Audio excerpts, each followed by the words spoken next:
कुरुमुगानदीत्य प्रागवेदान्नशेषान् नरपति परिप्लप्तं शुल्कमातहतु कामः स्वचर अमरवन्द्यं रङ्गनादत्त साक्षात् ऋतुकुलतिलकन्तं विष्णुचित्तं नमामि मिन्नार्दडबदिल् विल्लुपुत्तूरुण्डुरुगाल சொன்னார் கழக்கமரம் சூடினோம் முன்னாள் கிடியறுத்தான் என்றுரைத்தோம் கீழ்மையில் சேரும் வடியறுத்தோம் நெஞ்சமே வந்து பாண்டியன் கொண்டாட பட்டபிரான் வந்தான் என்று இந்திய சங்கமெடுத்தூத வேண்டிய வேதங்களோதி விரைந்து கிடியறுத்தான் பாதங்கள் யாமுடைய பத்து நெய்யடை நல்லதோர் சோறும் நியதமும் அத்தானிச் சேவகமும் கையடைக்காயும் கழுத்துக்கு போனடு காதுக்கு குண்டலமும் மெய்யிட நல்லதோர் சாந்தமும் தந்து என்னை வெள்ளுயிராக்க வல்ல பையுடையனாக பகைகொடியானுக்கு பல்லாண்டு கூறுவனி. வேதத்துக்கு ஓம் எண்ணுவது போல் உள்ளதுக்கெல்லாம் சுருக்காய் தான் மங்களமாதலான்னு சுவாமி மணவாள மாமணிகள் தன்னுடைய உபதேசத்தினாலே தெரிவிக்கிறார். வேதத்துக்கு ஓம்காரம் பிரதானம், ஆரம்பத்திலும் முடிவிலும். ஓம் அப்படின்னு சொல்லிதான் ஆரம்பிப்பா, ஹரிஹி ஓம் சொல்லிதான் முடிப்பா. அதே போல வேதம் இது திராவிட வேதம். இந்த திராவிட வேதத்துக்கு எது ஓம்காரம் என்றால் திருப்பல்லாண்டு தான் ஓம்காரம். அதனால எந்த பிரபந்தம் தொடங்கினாலும் அந்த பிரபந்தம் தொடங்குவதற்கு முன்னாடி திருப்பல்லாண்டை செவித்து விட்டு அந்த பிரபந்தம் சாத்துமறை ஆன பிறகு மறுபடியும் திருப்பல்லாண்டு சேவித்து முடிக்கக்கூடிய வழக்கம் என்பது ஸ்ரீ வைஷ்ணவ சம்பிரதாயத்தில் உண்டு. வேதத்துக்கு ஓம் என்பது போல் உள்ளதுக்கெல்லாம் சுருக்காய். ஏனென்றால் திருப்பல்லாண்டு என்பது மங்களகரமானது. அந்த மங்களகரமானதை சொல்லித்தான் ஆரம்பிக்கணும், முடிக்கும் போது மங்களத்தை சொல்லி முடிக்கணும். அதனாலே நம்முடைய பெரியோர்கள் பூர்வாச்சாரியர்கள் இந்த நிலையை வைத்துள்ளார்கள். அதிலே 3 அதிகாரிகளை அழைத்து அந்த 3 அதிகாரிகள் வந்து சேர்ந்தாரு தெரிவிக்கக்கூடிய ஆச்சரியமான பாசத்தை நம்ம அனுபவித்துக் கொண்டிருக்கிறோம். 3ஆம் பாட்டு, 4ஆம் பாட்டு, 5ஆம் பாட்டு, இந்த 3 பாசனத்தாலே பகவல்லாபார்த்தி என்ன, கைவல்யார்த்தி என்ன, ஐஸ்வர்யார்த்தி என்ன, இந்த 3 அதிகாரிகளை அழைத்தார். அப்ப 3ஆம் பாட்டு, 4ஆம் பாட்டு, 5ஆம் பாட்டு, அடுத்து 6, 7, 8 இந்தந்த பாசுரத்தாலே பகவல்லாபார்த்தி வந்து சேர்ந்தார் என்றும் கைவல்யார்த்தி வந்து சேர்ந்தார் என்றும். இப்ப நம்ம பார்க்கக்கூடிய பாசுரம் நெய்யிட நல்லதோஷம், அந்த பாசுரமானது 8வது பாசுரம்.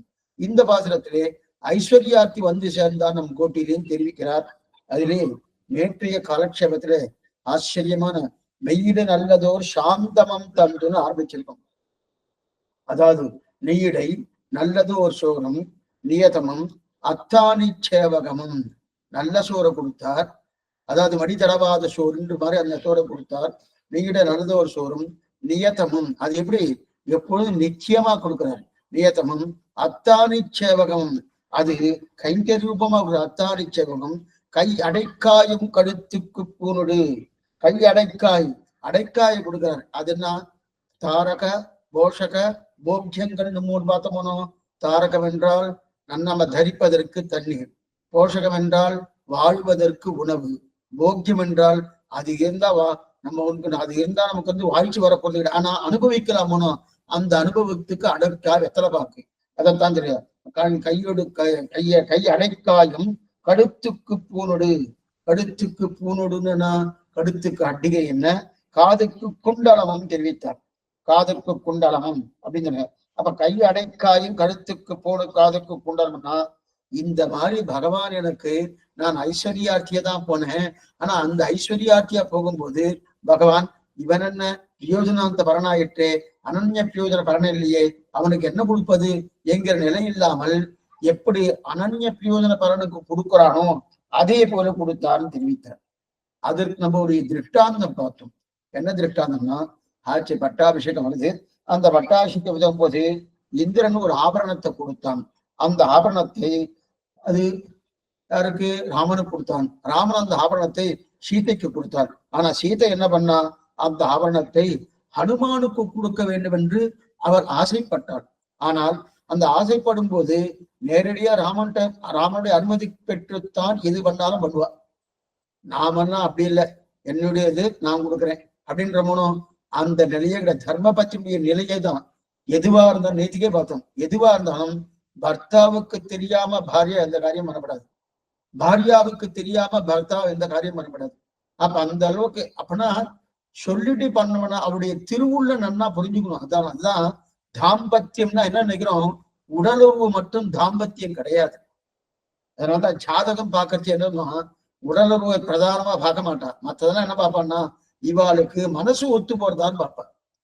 அந்த மனசு ஒத்து போனதான் தாம்பத்தியம் என்று இருக்குது. அத போல அப்படிப்பட்ட இவ என்ன பண்ணா கண்ணாலேயே ஜாட காமிக்கிறார். விராட்டி கண்ணாலே ஜாட காமிக்கிறார். ஜாடகாரியை சாட்ட உடனே அந்த ஜாடைக்கு தகுந்தா போல ராமன் ஸ்லோக ரூபத்துல தெரிவிக்கிறார்.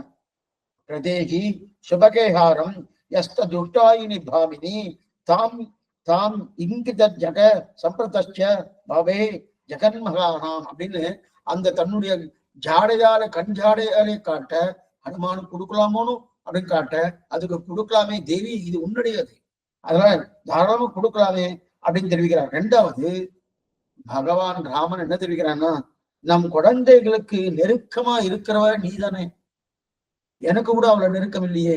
ஏன்னா தாய்க்கு இருக்க நெருக்கத்தை போல தகப்பனார் இருப்பார்னா சொல்ல முடியாது. சில இடத்துல கொஞ்சம் மாறி இருக்கலாம், ஆனா நெருக்கமே என்னன்னா தாய்க்கு தான் அதிகமான இருக்கும். ஏய் சீதையே, உனக்குத்தானே தெரியும் நம் குழந்தைகளை ரட்சிக்கக்கூடிய தன்மை. ஏன்னா தூதன்னு சொல்லியிருந்தா உங்ககிட்ட வந்தானே தவிர, அதனால உனக்குதான் தெரியும். ரெண்டாவது இந்த மாதிரி அனுமானுக்கு கொடுக்க வேண்டும் என்கிற எண்ணமே எனக்கு வரலையே. ராமன் தன்னை குற்றவாளியாக தன்னை என்ன பண்றான், அறிமுகப்படுத்திக் கொள்கிறான், எனக்கு வரலையே, உனக்குத்தானே வந்துட்டு அப்படின்னு கட்சி நீ என்ன பண்ணணுமோ அதை பண்ணலாம் அப்படின்னு தெரிவிக்கிறார். ஏன்னா முதலில் தோன்றுகிறது தோன்றல. ஏன்னா இந்த விஷயம் மட்டும் இல்ல, ராவராவன யுத்தம் முடிஞ்சது. யுத்தம் முடிஞ்ச உடனே அப்ப ராவணன் முடிஞ்ச உடனே விபீஷண பட்டாபிஷேகம் முடிஞ்சிருச்சு. விபீஷண பட்டாபிஷேகம் முடிஞ்ச உடனே சீத்தையும் புஷ்பக விமானத்துல உட்கார்ந்துட்டா. ராமனும் சீத்தையும் புஷ்பக விமானம், அந்த புஷ்பக விமானத்துல உட்கார்ந்துட்டு அப்படி நேரம் அயோத்திக்கு வரணும். அங்கிருந்து கிஷ்கிந்தைக்கு போய் கிஷ்கிந்தையிலிருந்து அதுக்கு போன பரத்வாஜ ஆசிரமம், பரத்வாஜ ஆசிரமத்துல அயோத்திக்கு வரணும். ஆனா அதுக்கு என்ன, இந்திரன் வந்து புஷ்பக விமானம் அமைச்சிருந்தான். அந்த புஷ்பக விமானத்துல ஏறி உட்கார்ந்துட்டா. ஏறி உட்கார்ந்துட்டு வச்சு அப்ப மேல மறந்து போயிட்டு இருக்காருனோ, போயிட்டு இருக்கச்சு ராமன் சீத்தைக்கு காட்டுட்டு இருக்கார். ஏ சீத்தை, உனக்காகத்தான் ராவணனை இங்கு கொன்றேன். ராவணனை கொன்றது இந்த இடம், இங்குதான் சேது கட்டினேன், இங்குதான் கிஷ்கந்தை, இந்த மாதிரி ஒவ்வொன்னே சொல்லிட்டு வராதவனும் ஒவ்வொன்னே சொல்லிட்டு வரச்சே அப்ப பிராட்டியை பார்த்து ஒரு வார்த்தை சொல்றான் ராமன். ஏ தேவி, நீ என்ன பண்ற, இந்த லங்கையை நன்னா கட்டாட்சம் பண்ணுன, லங்கைய நன்னா ஒரு தடவை கட்டாட்சி, உன்னுடைய கண்களால குளிர கட்டாட்சி. கட்டாட்சம் என்ன, அந்த லங்கை நன்னா இருக்கணும் நன்னா இருக்கணும்னு பிராட்டி ஆசீர்வாதம் பண்ணணுமா, சிராட்டி மங்களாசாசனம் பண்ணணுமா. எப்படின்னா இந்த லங்கையை ஒரு தடவை நன்னா கட்டாட்சி கட்டாட்சின்னு சொன்னோன்னு சீத்தை என்ன பண்ணினா தெரியுமா, ராமா நீ இப்பதான் வந்திருக்க, நீ வந்து 7 நாள் தான் ஆயிருக்கு, ஆனா நான் 10 மாசமா இங்கதான் இருந்துட்டு இருக்கேன், 10 மாசமா அந்த லங்கையில தான் உட்காந்துட்டு இருக்கேன், என்ன வந்து லங்கையை கட்டாட்சின்னு சொல்லிட்டு இருக்கியே அப்படின்னு சீத்தை இந்த வார்த்தை சொன்னான். அப்ப ராமன் சொல்லக்கூடிய வார்த்தை ஆச்சரியமா வார்த்தை. ஏ பிராட்டி, நீ என்ன 10 மாசமா இருந்தது, எப்படி 700 ராட்சசிகள் துன்புறுத்தி இருக்காரனோ, அவ அடிக்கிறா புடைக்கிறா, ராவணன் தன்னுடைய ஆசைக்கு இணங்க சொல்லி என்னெல்லாம் சிரமம் கொடுத்திருப்பா, அந்த சிரமத்தோடு நீ இந்த லங்கையை பார்த்திருப்ப. ஆனா இன்னைக்கு அப்படி இல்ல, நம் குழந்தையான விபீஷணனுக்கு ராஜ்ய பரிபாரம் பண்ணுகிறான், அந்த ராஜ்ய பரிபாரம் பண்றானோ அந்த எண்ணத்தோடு இந்த லங்கையை கட்டாட்சிங்க, லங்கையை குளிர நோக்கு அப்படிதான் குளிர நோக்குன்னு, அங்கள் இரண்டும் கொண்டு எங்கள் மேல் நோக்குதியேல் தெரிவிக்கிறாரியா, லங்கையை குளிர நோக்குன்னு தெரிவிக்கிறது. ஏ கிளம்பச்சேயே அரண்யத்துக்கு நேரம் வரா, காட்டுக்கு வரா, காட்டுக்கு வரச்சே அங்க சிங்கிபேரகுடம், அதான் குகன் இருக்கக்கூடிய இடம், அந்த சிங்கிபேரகுடத்துக்கு வந்ததுக்கு அப்புறம் குகன கட்டாட்சின்னு முதல்ல பிராட்டிகிட்ட சொல்றான். ராமன் நேர குகனை பார்க்கல, முதல்ல பிராட்டி நீ கட்டாட்சின்றான். ஏழை ஏதலன் கீழ்மகன் எண்ணாது இறங்கி மற்றவர்க்கு இன்னருள் சுரந்து மாழமான் மடநோக்கு உந்தோடி உம்பி எம்பி என்றொழிந்திலை உகந்து தோழண்டி எனக்கு இங்கொடி என்ற சொற்கள் வந்து அடியேன் மனத்திருந்திட ஆடிவண்ணானின் அடியனை அடைந்தேன் அணிபொருள் திருவரங்கத்தம்மானு ஆச்சரியமான பதிகம். திருமங்கை ஆழ்வாரு திருவரங்கத்துக்கு 50 பாசனம் அனுகிரகித்தார். அதுல இது ஒரு 10 பாசனம் ஆச்சரியமனை. ஏழை ஏதலன் கீழ்மகன் யார், குகப்பெருமான். அந்த குகனை பார்த்து முதல்ல நீ அனுகிரகிக்கிறனர். சீதையை பார்த்து அனுகிரகின்னு சொன்னார். சொன்னதுக்கு அப்புறம் சீதையை அறிமுகப்படுத்தினார். மாழமான் மனநோக்கு உன் தோழி, உன் தோழி சீதையை அறிமுகப்படுத்திட்டு அதுக்கப்புறம் தன்னை பண்ணணுமோ, தன்னை பண்ணாலும் லக்ஷ்மணனை பண்றாரு. மாழமான் மனநோக்கு உன் தோழி உம்பி எம்பி என் ஒழிந்திலை உகந்து தோழன் நீ அப்படின்னு அப்புறம் தான் சொல்றாரு. அப்ப முதல்ல சீதையை அறிமுகப்படுத்திட்டு அதுக்கப்புறம் லக்ஷ்மணனை அறிமுகப்படுத்திட்டு பிறகுதான் தான் யாருன்னு குகண்ட பேசுறார். தான் யாரு குகண்ட பேசினா முற்பட பிராட்டு கட்டாட்சம் தான் பிரதானமா இருக்கணும். பிராட்டுகள் இவள் புருஷகாராம் ஆனால் அல்லது ஈஸ்வரன் காரியம் செய்யான் மூச்சு பள்ளி தெரிவிக்கிறார் பிரலோகாச்சாரியர். இவருடைய புருஷகாரம் என்னைக்குமே பிராட்டுடைய புருஷகாரம் இல்லைன்னா பகவான் நாம் காரியம் சித்தி ஆகுமான ஆகாது. இவள் புருஷகாரம் ஆனால் அல்லது ஈஸ்வரன் காரியம் செய்யான்னு தெரிவிக்கிறார் இல்லையா? அப்ப எனக்கு இதுக்காக சொல்ல வந்தேன்னா பிராட்டியோட கட்டாட்ச பிரதானம். இப்ப ராமன் என்ன சொன்னா, ஏ பிராட்டி நீ கொடுக்கலாம், அனுமானுக்கு கொடுக்கலாமே, கொடு கொடு அப்படின்னு சொல்றது. ஏன்னா இப்ப என்ன இந்த ஐஸ்வர்யார்த்தி என்ன சொல்றான்னா, ஒண்ணும் இல்லை, நான் அங்க அனன்ய பிரயோஜனபரர்கள். ஹனுமான் ராமனுக்கண்ணே வாழ்ந்தவன், ராமனாலே எல்லாமே பண்ணணும். அப்ப ராமனுக்கு ராம ராம ராம ராம எத்திர எத்திர ரகுநாத கீர்த்தனம் என்று இருக்கக்கூடிய ஹனுமான், அந்த ஹனுமானுக்கு எத்தனை தூரம் சீத்தை மூலமா பூட்டி இருக்கணும். ஏன்னா அந்த அந்த பரிசு பொருள் அவனுக்கு கொடுத்தா, அந்த ஆவணத்தை அனுமானுக்கு தானே கொடுத்தா, அது கொடுக்கறது நியாயம். ஏன்னா அனன்ய பிரயோஜனபரன், அனன்ய பிரயோஜனபரர். ஆனா இப்ப என்ன எழுதுனா, நாங்களும் அனன்ய பிரயோஜனபரர் இல்லையே, பிரயோஜனாந்த பரர். அனன்ய பிரயோஜனபரன்னா பகவானே உபாயம் உத்தோயம் அவனாலே அவனை அடைதல் என்று இருக்க அனன்ய பிரயோஜனபரர். பிரயோஜனாந்த பரர்னா பகவான் வேணும், என்னது வேணும், ஐஸ்வர்யத்துக்கு வேணும், கைவல்யத்துக்கு வேணும், அதெல்லாம் பிரயோஜனாந்த பரர்னு பேரு. அப்ப இந்த ஐஸ்வர்யார்த்தி பிரயோஜனாந்த பரர் இல்லையா, அனன்ய பிரயோஜன பரனுக்கு கொடுக்கறது நியாயம். ஆனா அந்த அப்படிப்பட்ட அனன்ய பிரயோஜன பரனுக்கு கொடுக்கிறா போல எங்களை போல இருக்கக்கூடிய ஐஸ்வர்யார்த்திக்கு கொடுக்கிறாரே. ஏன்னா ஹனுமானுக்கு கொடுத்தது நியாயம், எங்களுக்கு கொடுத்த நியாயமோ இருந்தாலும் கொடுத்திருக்கானே. கழுத்துக்கு பூனொடு காதுக்கு குண்டலமும் நெய்யிடை நல்லதோர் சோறும் நியதமும் அத்தானை சேவகமும் கை அடைக்காயம் கழுத்துக்கு பூனொடு காதுக்கு குண்டலம் என்று கூட்டினான் நினைக்கிறார். இதெல்லாம் எங்களுக்கு கூட்டினான். கழுத்துக்கு பூனொடு காதுக்கு குண்டலம் இதெல்லாம் கொடுத்துக்கணும். சரி சுவாமி, எதனால் கொடுத்தார்? அவளுக்கு எப்படி கொடுக்குறாளோ அதே ஆதரத்தோடு கொடுத்திருக்கார். அவளுக்கு எந்த முகத்தை வைத்து கொண்டு கொடுத்தார் அதே முகத்தோடு கொடுத்தார். எத்தனை ஆச்சரியம் நடிப்ப ஐஸ்வர்யார்த்தி கொஞ்சம் மாறிட்டு வரான் வருது. இனி மெய்யிட நல்லதோர் சாந்தமும் தந்து, இந்த இடத்துல அங்க நெய் இங்க மெய், புஸ்தகத்தை நீங்க பார்த்துட்டே இருக்கணும். நெய் வேறு மெய் வேறு. இந்த இடத்துல மெய்ன்னா சரீரம்னு அர்த்தம். மெய்னா சரீரம், அங்க நெய்னா நெய் கீ, அந்த நெய்ய சொல்றது. ஆனா இங்க மெய்யனா காயமே இது மெய்யடா காத்தடித்த பையடா கல்வி விட்டு போகணும். அப்ப மெய்யன்னா சரீரம். அப்ப அப்படிப்பட்ட மெய் அந்த ஒளினா நல்ல உடம்புக்கு இருக்கு இல்லையா, இந்த சரீரத்துக்கு இந்த உடம்புக்கு பூசறதுக்கு நல்ல சாந்தம் கொடுத்து அப்படின்னு சொல்லணும். மெய்யிட நல்லதோர் சாந்தமும் தந்து, இந்த உடம்புக்கு பூசறதுக்கு நல்ல சந்தனத்தை கொடுத்தாராம் பகவான், சந்தனத்தை கொடுத்தாராம். இந்த இடத்துல பாருங்க, மெய்யிட நல்லதோர் சாந்தமும் தந்துன்னு இருக்கு இல்லையா. இப்ப அந்த சந்தனத்தை நம்ம திருமார்ல பூசிக்கிறோம், கையில பூசிக்கிறோம், தவடையில பூசிக்கிறோம், எல்லாம் பண்ணிக்கிறோம். எதனால? அழகா இருக்குன்னு பூசிக்கிறோம், ஆனந்தமா இருக்குன்னு பூசிக்கிறோம், வாசனையா இருக்குன்னு பூசிக்கிறோம், இல்ல இல்லையா? இப்ப நம்ம அந்த வார்த்தை என்ன சொல்லிருக்கணும்? அழகிய திருமேனிக்கு பூசுவதற்காக சந்தனம் கொடுத்து அப்படின்னு சொல்லியிருக்கணும். ஆனா மெய்யிட நல்லதோர் சாந்தமும் தந்துன்னு சொல்லியிருக்காரு. மெய்யிடணும் நாமெல்லாம் என்ன சொல்லுவோம்? சுவாமி அலங்காரம் பண்ணணுமோ, அந்த அலங்காரம் பண்ண நல்லா பண்ணிட்டு வந்தால அப்படின்னு சில பேர் எல்லாம் கேட்கணுமோ, என்ன அலங்காரம் பண்ணிட்டால என்னென்ன உண்டோ. சில பேர் மேக்கப் பண்ணிப்பான், மேக்கப் பண்ணி அப்படியே டச் எல்லாம் பண்ணிட்டு ஏதோ பண்ணிட்டு வராது, நல்லா அலங்காரம் பண்ணிட்டாரா அப்படின்னு சொன்னோடனே அவருக்கு அவ்வளவு தூரம் ஆதரவு இருக்காது. ஆதரவுன்னு என்ன, சரியா பண்ணாம இருந்திருக்கோம், பண்ணிட்டேன் என்னமோ பண்ணிட்டேன் அப்படின்னா அப்ப அது மேல ஏதோ ஒரு வெறுப்பா சொல்ற மாதிரி இருக்கு இல்லையா.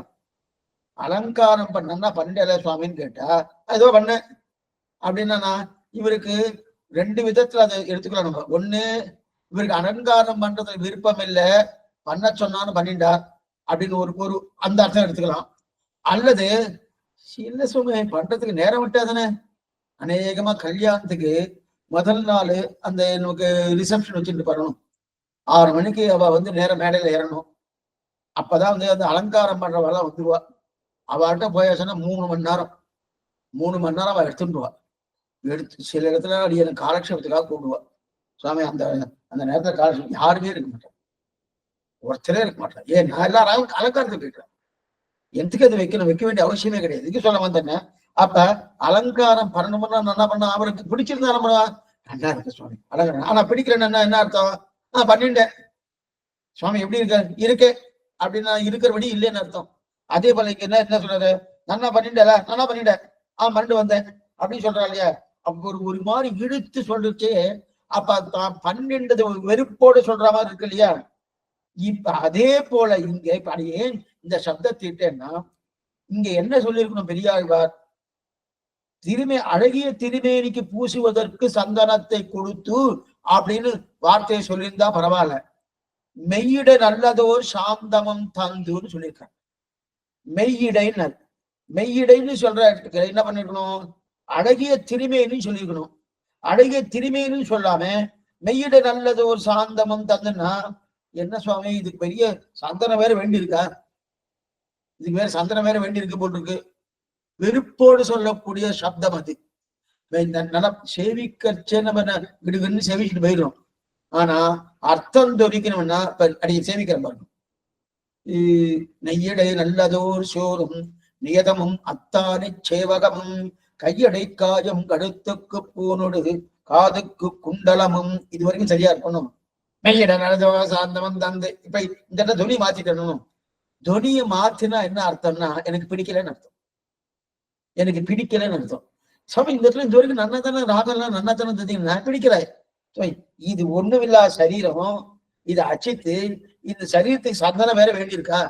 அதெல்லாம் என்ன பண்ண பெரியாழ்வார், மெய்யிடை நல்லதோர் நல்ல அழகிய திருமேனியை பூசுவதற்கு சந்தனம்னு சொல்லியிருக்கலாம். சொல்லாம ஏன் மெய்யிடை நல்லதோர் சாந்தமும் தந்துன்னு தெரிவிக்கிறேன்னா இதுக்கு இது வேற வேணுமா, இது வேற வேணுமான்னா ஏன் சுவாமி இந்த சரீரம் என்ன அவ்வளவு இதுவானா, இந்த சரீரம் வேணுமா, ஏற்கனவே நாத்தம் அடிக்கிற சரீரம். அப்பதான் தீர்த்தமாட்டு வந்தா கூட நீங்க இப்படி தேய்ச்சல் வச்சுக்க அப்படி அழுகெல்லாம் வந்துட்டு இருக்கும். ஏன்னா இது 5 சேர் ஆக்கை பஞ்சபூதங்களால், அதான் இதுக்கு பிராகிருதம்னு பேரு. அங்க போயாச்சு நீங்க ஸ்ரீவேங்கன்னு போயாச்சுன்னா அப்ராகிருதமான திருவேணி, அங்க அழுக்கு கிடையாது. இங்கேயும் அழுக்கு இல்ல, இதுலயும் அழுக்கு இருக்காது, ரெண்டுத்துலயும் அழுக்கு இருக்காது. அங்க அந்த மாதிரி நிலை. இங்க அப்படின்னா ரெண்டுத்திலுமே அழுக்குண்டு, இங்கேயும் அழுக்குண்டு இங்கேயும் அழுக்குண்டு. இந்த அழுக்கு என்னது 5 சேர் ஆக்கை. இங்க மனசு அழுக்கு, மனசால இருக்கக்கூடிய அழுக்கு. இங்க 5 சேர் ஆக்கை இருக்கு இல்லையா, ஒண்ணுமில்ல. வேறு வச்சுக்க பக்கத்துல நிற்க முடியாது. நல்லா வெயில் காலமா இருக்கு, அதை எங்கேயோ தள்ளிக்க பண்ணாரு, ஏதோ காரியம் பண்ணிட்டு வந்தா வச்சுக்க, அப்ப என்ன ஆகும், சாமி கொஞ்சம் அப்படி நிக்கலாமே, இல்ல தீர்த்தமாட்டு வரலாமே, ஏதோ சொல்லுவாருன்னா நாத்தம் அடிக்கிறது. ஏன் கொஞ்ச நேரம் ஆச்சுன்னா நாத்தம் அடிக்கிறது இல்லையா. ஒண்ணு வேண்டாம் சுவாமி. ஒருத்தர் திருநாட்டை அலங்கரித்து விட்டார் என்றால் அவருக்கு கிட்டத்தட்ட ஒரு 15, அதாவது ஒரு 8 மணி நேரம் 9 மணி நேரத்துக்குள்ள அந்த சரீரத்தை நம்ம கொண்டு போய் அதை எங்க சேர்க்கணுமோ அங்க சேர்க்கலன்னா என்ன ஆகும்னா அவ்வளவுதான். அதுக்கும் தனியா பெட்டி எல்லாம் வச்சுட்டு இருக்கா. அந்த பெட்டி கொண்டு வச்சுட்டு அது என்ன ஜாகிரதை படுத்தணுமோ அந்த ஜாகிரதை படுத்துறா இல்லையா. அப்ப இது என்ன, இது நாத்தம் அடிக்கக்கூடியது.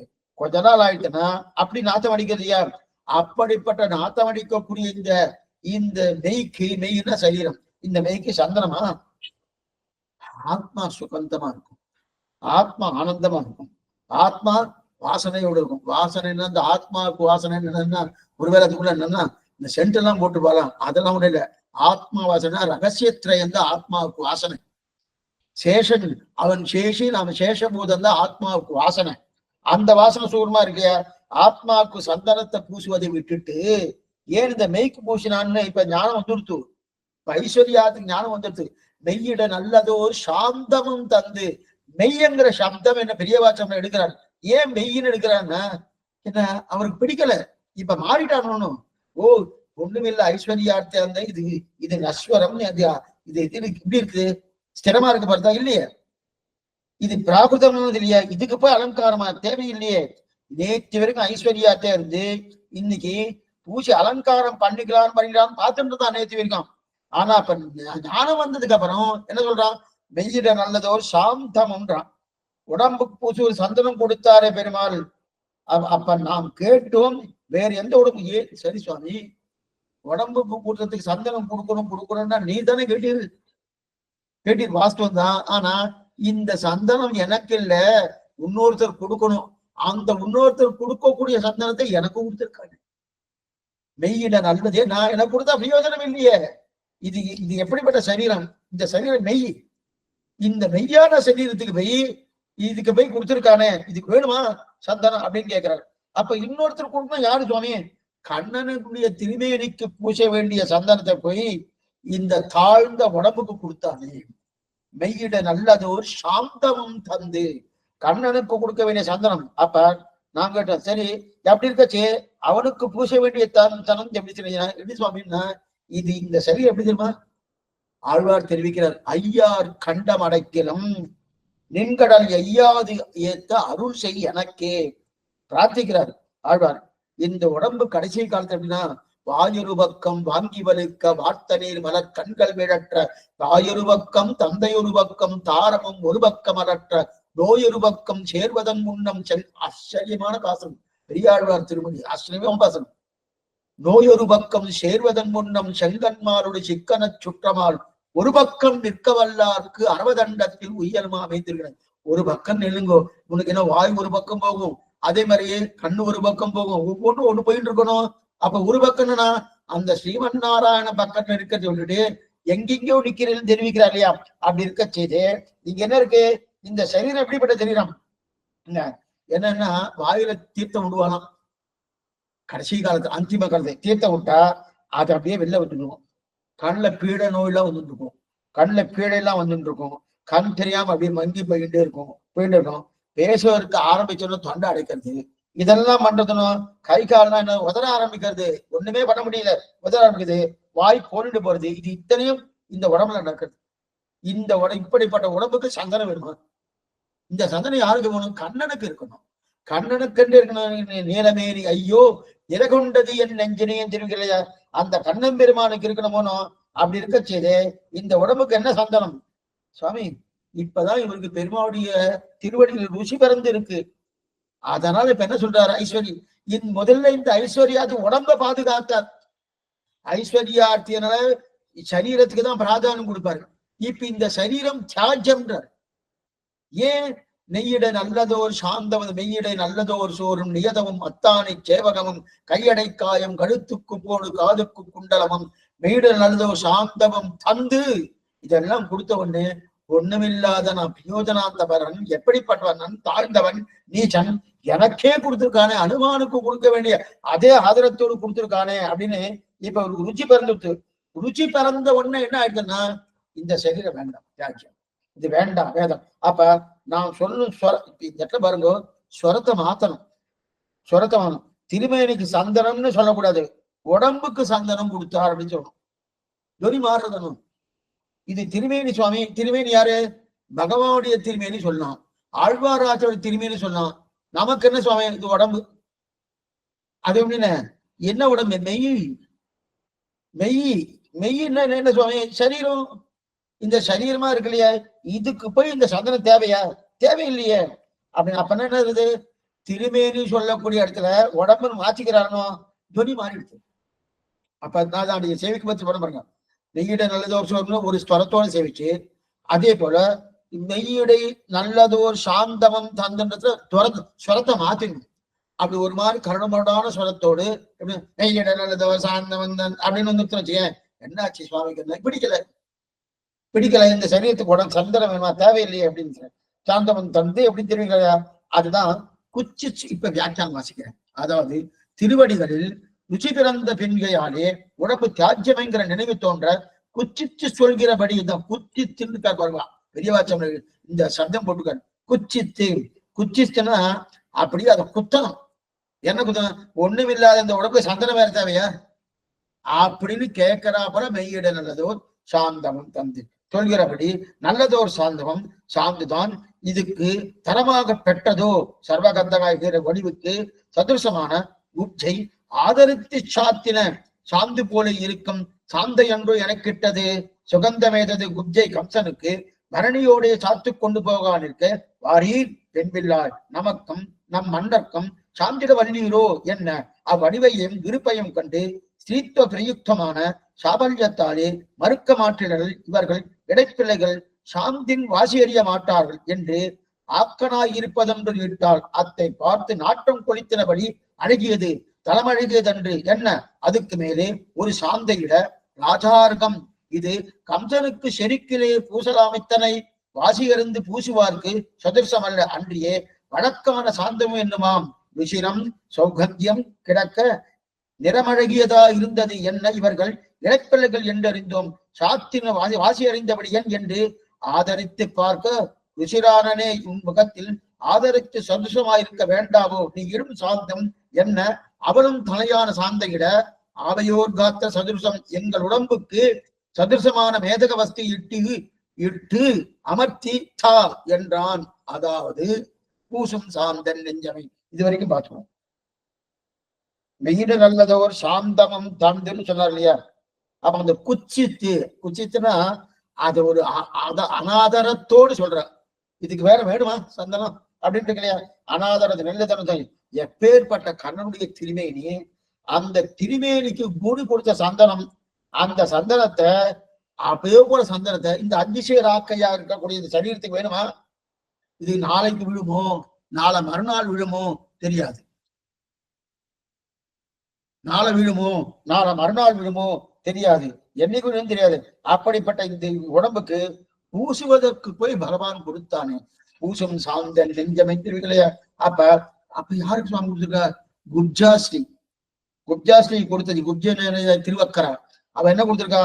ஆச்சரியமா தெரிவிக்கிறார். அத போல உயர்ந்த சந்தனத்தை எனக்கு கொடுத்தானே பகவான். அவளை ஆதரித்தா போல எனக்கும் ஆதரவு காட்டி இதைத்தான். ஏன்னா இந்த ஐஸ்வர்யாத்துக்கு எப்படி அடிக்கடி சொல்லிட்டு இருப்பேன், வெளியிருந்து யாரா புதுசா வந்தாருன்னா அவளை ஆதரிக்கணும்.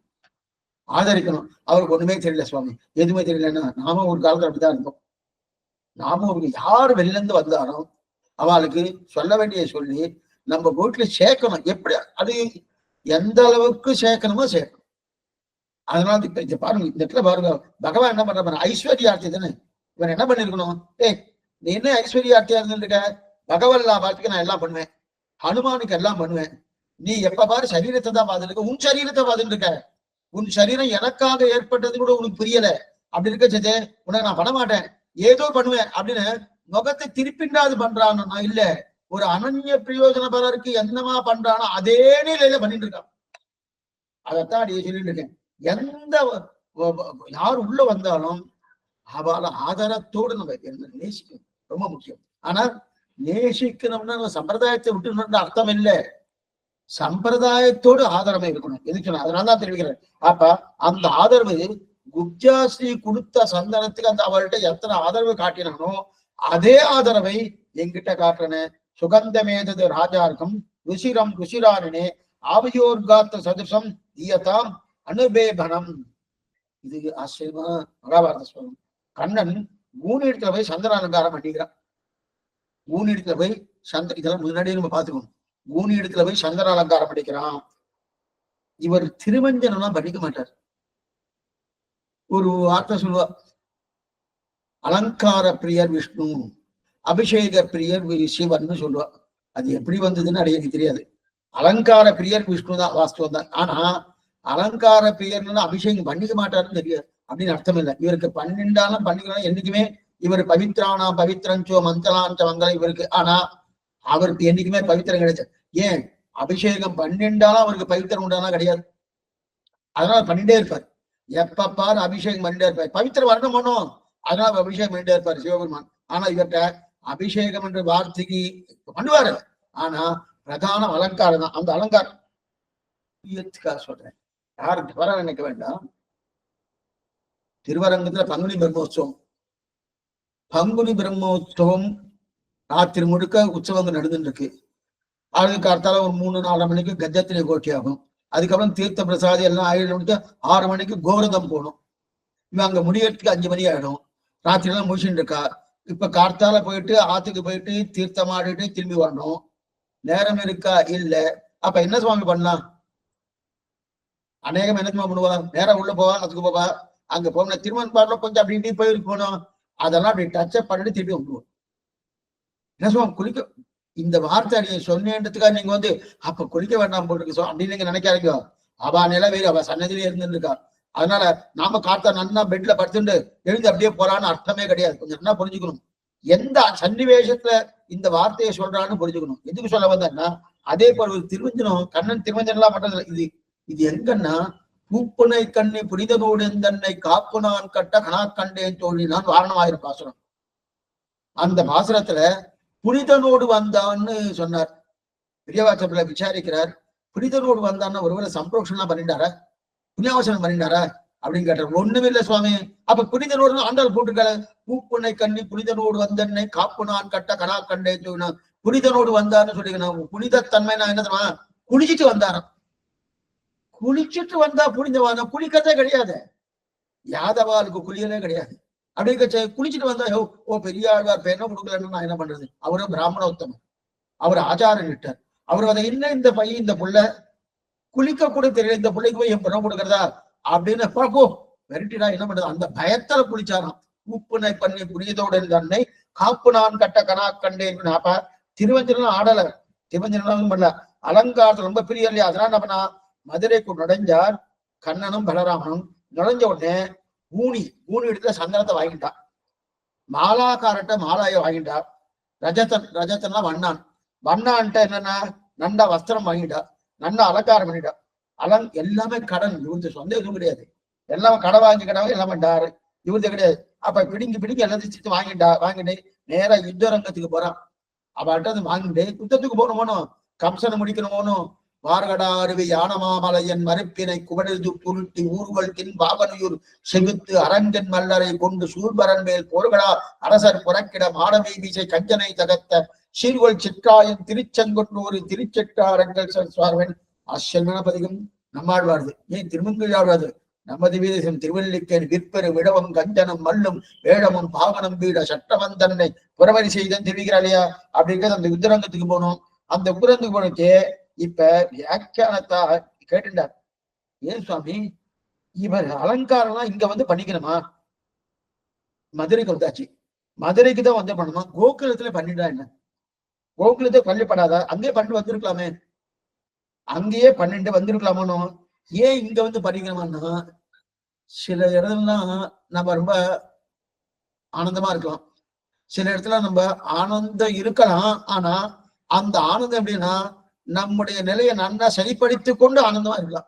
அப்படின்னா சில இடத்துல அலங்காரமா இருக்கணும், சில இடத்துல அலங்காரமா இருக்குன்ற அவசியமே கிடையாது. ஏன்னா மதுரை வந்து நகரம், சிட்டியில இருக்கவா அங்கிருந்து நேரா வெளியிலிருந்து வாசல்ல வந்து யாரா வந்திருக்கான பாக்குறேன்னா கூட அலங்காரம் பண்ணிதான் வருவா. அது கோகுலம்ன்றது கிராமத்துல வந்து இன்னைக்கு எங்க சுத்தினாலும் அலங்காரம் அநேகமா பாருங்க. கிராமத்துல சைக்கிள் எல்லாம் விட்டுவா பாருங்க, சட்டை கூட இருக்காது. அது வயசானவா இருக்கும், சிறு வயசா இருக்கும், சட்டை கூட இருக்காது, அப்படி போயிட்டே இருப்பான். ஆண்களை சொல்லிட்டு இருக்கேன். அதே போல அங்க இருக்க இங்க வந்துட்டான்னு வச்சுக்க, இங்க சைக்கிளே கிடையாது. இங்க யாரு போனாலும் சட்டை இல்லாம போக மாட்டான். அப்ப என்ன சுவாமி, அலங்காரம் பண்றதுலாம் சிட்டிக்கு வந்தா, நகரத்துக்கு வந்ததான். அப்ப கிராமத்துல இருந்தா அலங்காரம் தேவையில்லைனோ, அங்கெல்லாம் எங்க போனா அப்படியே அலங்காரம் எல்லாம் பண்ண வைக்க. ஆனா வந்தாச்சுனாலே இப்ப ஒண்ணுமில்லை. நீங்க வந்து ஆழ்வார்த்திட்டு பொருள் வச்சுக்கோ, அங்க அது ஒரு பெரிய கிராமம் மாதிரி இருக்கும். அங்க எப்படின்னு சட்டையே இல்லாம எங்கன்னா எப்படி வேணா தெரிஞ்சுட்டே இருக்கலாம், ஆழ்வார் திருவிடைய தொழுதுட்டே இருக்கலாம். ஆனா அதே இங்க சிட்டிக்கு சென்னைக்கு வந்தாச்சுன்னு வச்சுக்கேன், சட்டை இல்லைன்னா எல்லாரும் இப்படி பார்த்துட்டு இருப்பான், என்ன இவன் இப்படி போயிட்டு இருக்கான் அப்படின்ற கிடையா. அதைத்தான் இங்க தெரிவிக்கிறாரு. ஆகா, அப்ப கோகுலத்துல இருந்தோம்னா எப்படி வேணா இருந்துக்கலாமோ, அங்க கேட்கறதுக்கு ஆள் கிடையாது. ஆனா இங்க அந்த மாதிரி இல்ல. போனா இங்க ஒண்ணும் இல்லை, நீ சட்டை போடாம ஒரு மாதிரி போனீங்கன்னா, சுவாமி அது அங்க ஒருத்தர் போயிட்டு இருக்கா பாருங்க, நம்மத்துக்கு வேலைக்காரி வேணும்னு பார்த்தோம், வேலைக்காரன் வேணும்னு பார்த்தோம், கூப்பிடுங்க அவரை. நான் பெரிய பணக்காரனாச்சு, நீ இந்த மாதிரி போயிட்டு இருக்கேன்னா அப்ப நம்ம என்ன நம்முடைய தரத்தையே குறைச்சிட்டு என்ன பண்ணுவா, வேலைக்காரன் ஆக்கிறாரனோ. அதனால என்னன்னா அந்த தாழ்ந்த நிலை வேண்டாம்னு நன்னா அலங்காரம் பண்ணி போடுவோனோ. அதனால இங்க வந்து அலங்காரம் பண்ணிட்டார். எங்க மதுரை நகரத்துக்கு வந்து ஊனியிட்ட சந்தனத்தையும் மாலாகண்ட புஷ்பத்தையும் ரஜத்தன் என்று சொல்லக்கூடிய வண்ணாடத்திலே வஸ்திர அலங்காரத்தையும் பண்ணிட்டு நேர போனார். குப்ஜை இடத்துல என்ன பண்ணா, குப்ஜை தான் கூனி. அவன் கூனி என்ன சுவாமி, குப்ஜை அண்ணா 3 இடத்துல மடிந்து இருக்குமா. மடிந்து இருக்கிறது கூனின்னு பேரு. கூன் வீழ்ந்திருக்கா கூனின்னு பேரு. இந்த சந்தனத்தை பாத்திரத்தோட கம்சனுக்கு எடுத்து போயிட்டு இருக்கா கூனி. சந்தனம் அந்த பேலா இருக்கு இல்லையா, அந்த பேலாவோட கம்சனுக்கு எடுத்து போயிட்டு இருக்கா. அப்பதான் கண்ணு நேரம் அவளை பார்த்தான். பார்த்துட்டு என்ன பண்ணா, எனக்கும் என்னுடைய தமையனாராக இருக்கக்கூடிய பலராமனுக்கும் இந்த சந்தனத்தை எனக்கு கொடுக்கணும், சாந்துன்னு பேர், பூசும் சாந்து, அந்த சாந்து எனக்கு கொடுன்னு கேட்டான். கேட்ட உடனே கண்ணனுடைய திருமேனிக்கும் பலராமனுடைய திருமேனியும் பார்த்தா கூனி. இவ்வளவு ஒரு பெண்ணு. அந்த திருமேனியை பார்த்தா இவ இடப்பெயர்ந்து, இடப்பெயர்கள் யாதவர்கள் தானே, யாதவர்களாச்சு. இவாளுக்கு என்ன தெரியும், சந்தனத்தை பத்தி இவாளுக்கு என்ன தெரியும், சந்தனத்தை இவாளுக்கு ஒண்ணும் தெரியாது இல்லையா. ஆனாலும் கொடுக்க வேண்டாங்கிற அபிப்பிராயம் கூனிக்கு இல்ல. என்ன பண்ணா தெரியுமா, பெண்ணானபடியாலே இவளால மறுக்க முடியல. ரஜத்தன் வண்ணாம் கொடுக்கல, தலைவர் தட்டி தட்டி வாங்கிட்டு வந்துட்டான். ஆனா இவ கொடுக்க வேண்டான்ற எண்ணம் இல்லை, கொடுக்கலாம். இவளுக்கு ஏதோ யாதவாலா இருக்கா, ஒண்ணும் தெரியாது. அதனால என்ன பண்ணா, சாமான்யமாக இருக்கக்கூடிய ஒரு சந்தனத்தை கொடுத்துட்டா. நாம அடிக்கடி சொல்லுவோம் போனோம், கழுதுக்கு தெரியுமா கற்பூர வாசனை சொல்ற போனோம். அதே போல இந்த மாதிரி சாமான்யமா இருக்கணும். சந்தனம் நிறைய வகைகள் இருக்கு. இந்த இடத்துல சந்தனத்துல 2 வகை உண்டு. ஒண்ணுத்துக்கு சுகந்தின்னு பேர், ஒன்று சுகந்தி, சுகந்தம் அப்படின்றாடியா. சுகந்தி சுகந்தின்னு சில பேர் பேர்லாம் வச்சுட்டு இருப்பா பெண்களுக்கு, சுகந்தி சுகந்தின்னு. இன்னொன்னு சுகந்தன்னு பேரு. சுகந்தின்னா சுகந்தன்னா இந்த பாஷை ரொம்ப ஜாகிரதையான பாஷை. அப்படின்னா சுகந்தம்னா அந்த சந்தனத்துல மனம் ஊற்றப்பட்டதுன்னு அர்த்தம். அப்பன்னா சந்தனத்தை கரைச்சிவா. இன்னைக்கெல்லாம் நிறைய பில்லையா சந்தனம் வந்துட்டு இருக்கணும். அதெல்லாம் என்ன பண்ணுவான்னா, பன்னீரை ஊட்டுவா, வேற ஏதாவது கொஞ்சம் சில வாசனை திரவியங்கள் இருக்குல்ல, அதுல சேர்த்துக்குவான். அப்ப வாசனையால் ஊற்றப்பட்டது இயற்கையா கிடையாது. இயற்கையா அதுல வாசனை இல்லாமல் வாசனை அதுல ஏற்றப்பட்டதுன்னு சொன்னா அதுக்கு சுகந்தன்னு பேர். இயற்கையாக வாசனையோடு இருந்தால் அது எந்த விதமான ஊற்றுதெல்லாம் ஏற்றுதெல்லாம் கிடையாது, அதுக்கு சுகந்தின்னு பேர். என்ன சப்தம், சுகந்தின்னா ஒரு அர்த்தம், சுகந்தம்னா இன்னொரு அர்த்தம். ஆனா சுகந்தம்னு சொன்னா வாசன திரவியங்கள் ஏற்றப்பட்டு இருக்கக்கூடிய சந்தனம். சுகந்தின்னு சொன்னா இயற்கையாவே இருக்கக்கூடிய வாசனையோடு கூடிய சந்தனம்னு பேரு. இப்ப இந்த மாதிரி உண்டா சுவாமி, ஒண்ணு வேண்டாம், நம்ம தேக்கு மரம் இருக்கணும். தேக்கு மரம் சாமானிய மரத்தையே தேக்கு மரமா மாத்திரா தெரியுமா? அது தேக்கு மரம் ஆகாது. சாமானிய மரம் தான் தேக்கு மரம். ஆனா தேக்கு மரத்துக்கு உண்டான ஒரு பளபளப்பு, அது அந்த பாலிஷ் எல்லாம் போடணும். பாலிஷ் போட்டு அதுக்கு வார்னிஷ் எல்லாம் போடுவான். அந்த வார்னிஷ் எல்லாம் தேக்கு மரத்துக்கு உண்டான வார்னிஷ் போட்டாச்சுன்னா தேக்கு மரம் மாதிரியே இருக்கு அப்படின்னு நினைக்கிறேன். அந்த மாதிரி இது சுகந்தம். அந்த மாதிரி சுகந்தம் திருவீர. இப்ப பெருமாளுக்கு அந்த காலத்துல வைரஹாரம் தான் சாத்துவார். பெருமாளுக்குன்னா நிஜமான நகைதான் சாத்துவாங்க. இன்னைக்கு நிறைய வந்துருது, வைரத்தை போல் நிறைய வந்துருது, 1 2 இல்ல, நிறைய வந்துருது. ஆனாலும் திவ்ய தேசங்களை, பெரிய பெரிய திவ்ய தேசங்கள்லாம் இந்த மாதிரி காச்சகமா இருக்கக்கூடிய ஆபரணங்களை சாத்த மாட்டோம். திருவல்லிக்கேணி ஆகட்டும், காஞ்சிபுரம் ஆகட்டும், பெரிய பெருமாள் நடிச்ச ஸ்ரீரங்கம் ஆகட்டும், அது மேலக்கோட்டாகணும், அதெல்லாம் உயர்ந்த நகையை தான் சாத்துறோம். இதுக்கு சொல்லுவாங்கன்னா, அப்ப அந்த மாதிரி என்ன பண்ணா, இந்த கூனி என்ன நினைச்சா, இவாள சாமானியம் நினைச்சுட்டா, யாருவா தானே இடப்பெயர்தானே சாமானிச்சுட்டு வேணுமென்னு செயற்கையாக மனம் ஊற்றப்பட்ட சந்தனத்தை கொடுத்தா. என்ன சுவாமி இந்த மாதிரி கொடுக்குற மாதிரி கூனிக்கு தெரியல, அவருக்கு இடப்பெயர்னு நினைச்சுட்டா கொடுத்துட்டா. சாமான்யமா நம்ம கடைக்கு போனா வெத்தலை வாங்கணும். வெத்தலை வாங்கணும்னா அவன் கேட்பான், வெத்தலைக்காரன் கேட்பான், போட்டுக்கிறதுக்கா கொடுக்கறதுக்கா சுவாமின்னு கேட்பான். என்ன போட்டுக்கிறதுக்கு அது வேற வெத்தலை இருக்கா, பிடிக்கிறது மரத்துல இந்த மாதிரி போட்டுக்கிற மரம் கொடுக்குற மரம்னு தனித்தனியா இருக்கானா? இல்ல ஒரே மரம் தான். ஆனா நீங்க போட்டுக்கிறதுக்கு வரல, கொடுக்கறதுக்கு யாருன்னா என்ன என்ன என்ன வித்தியாசம்? வித்தியாசம் ஒண்ணு சுவாமி. போட்டுக்கிறதுக்குன்னா நல்ல வெத்தலையா கொடுப்பேன், கொடுக்கறதுக்குன்னா சுமார வெத்தலையா கொடுப்பேன். அது என்ன சுவாமி, கொடுக்கறதுன்னா வெத்தலை வச்சு கொடுக்கணும், ஜாக்கெட் பெட்டி வச்சு கொடுக்கணும், சுமாரா இல்லையா அப்படின்னு தெரிவிக்கிறா இல்லையா இந்த சாமான். அதே போல சந்தனமும் பூசிக்கிறதுக்குன்னு ஒரு தனி உண்டு. வெறுமனே கொடுக்கணும்னு சில பேர் சந்தனத்தை காட்டிட்டு சுவாமி ஆச்சு கேள்ருக்க அப்படின்னு சொல்லிட்டு சந்தனத்தை காட்டி அவர் சம்மானம் கொடுக்குறாருன்னு. அப்ப சந்தனத்தை காட்டுறதுக்கு அந்த சந்தனம் வேறு, சந்தனம் பூசிக்கிறானோ அந்த சந்தனம் வேறு. அதுக்கு என்னன்னா சந்தனம் எடுக்க போவதா இருந்தா அதுக்கு சலவ சந்தனம்னு பேரு. செலவு சந்தனம் என்னென்ன சந்தனம் பூசிக்க மாட்டா அந்த சந்தனத்துக்கு செலவு சந்தனம்னு பேரு. அது சந்தனம் பூசுற சந்தனம், பூசும் சாந்து அப்படின்னு சொல்றோம்னா அது பூசும் சந்தனம் பேரு. இப்ப கூனி என்ன பண்ணா தெரியுமா, கண்ணனுக்கும் பலராமனுக்கும் செலவு சந்தனத்தை எடுத்து கொடுத்துட்டா.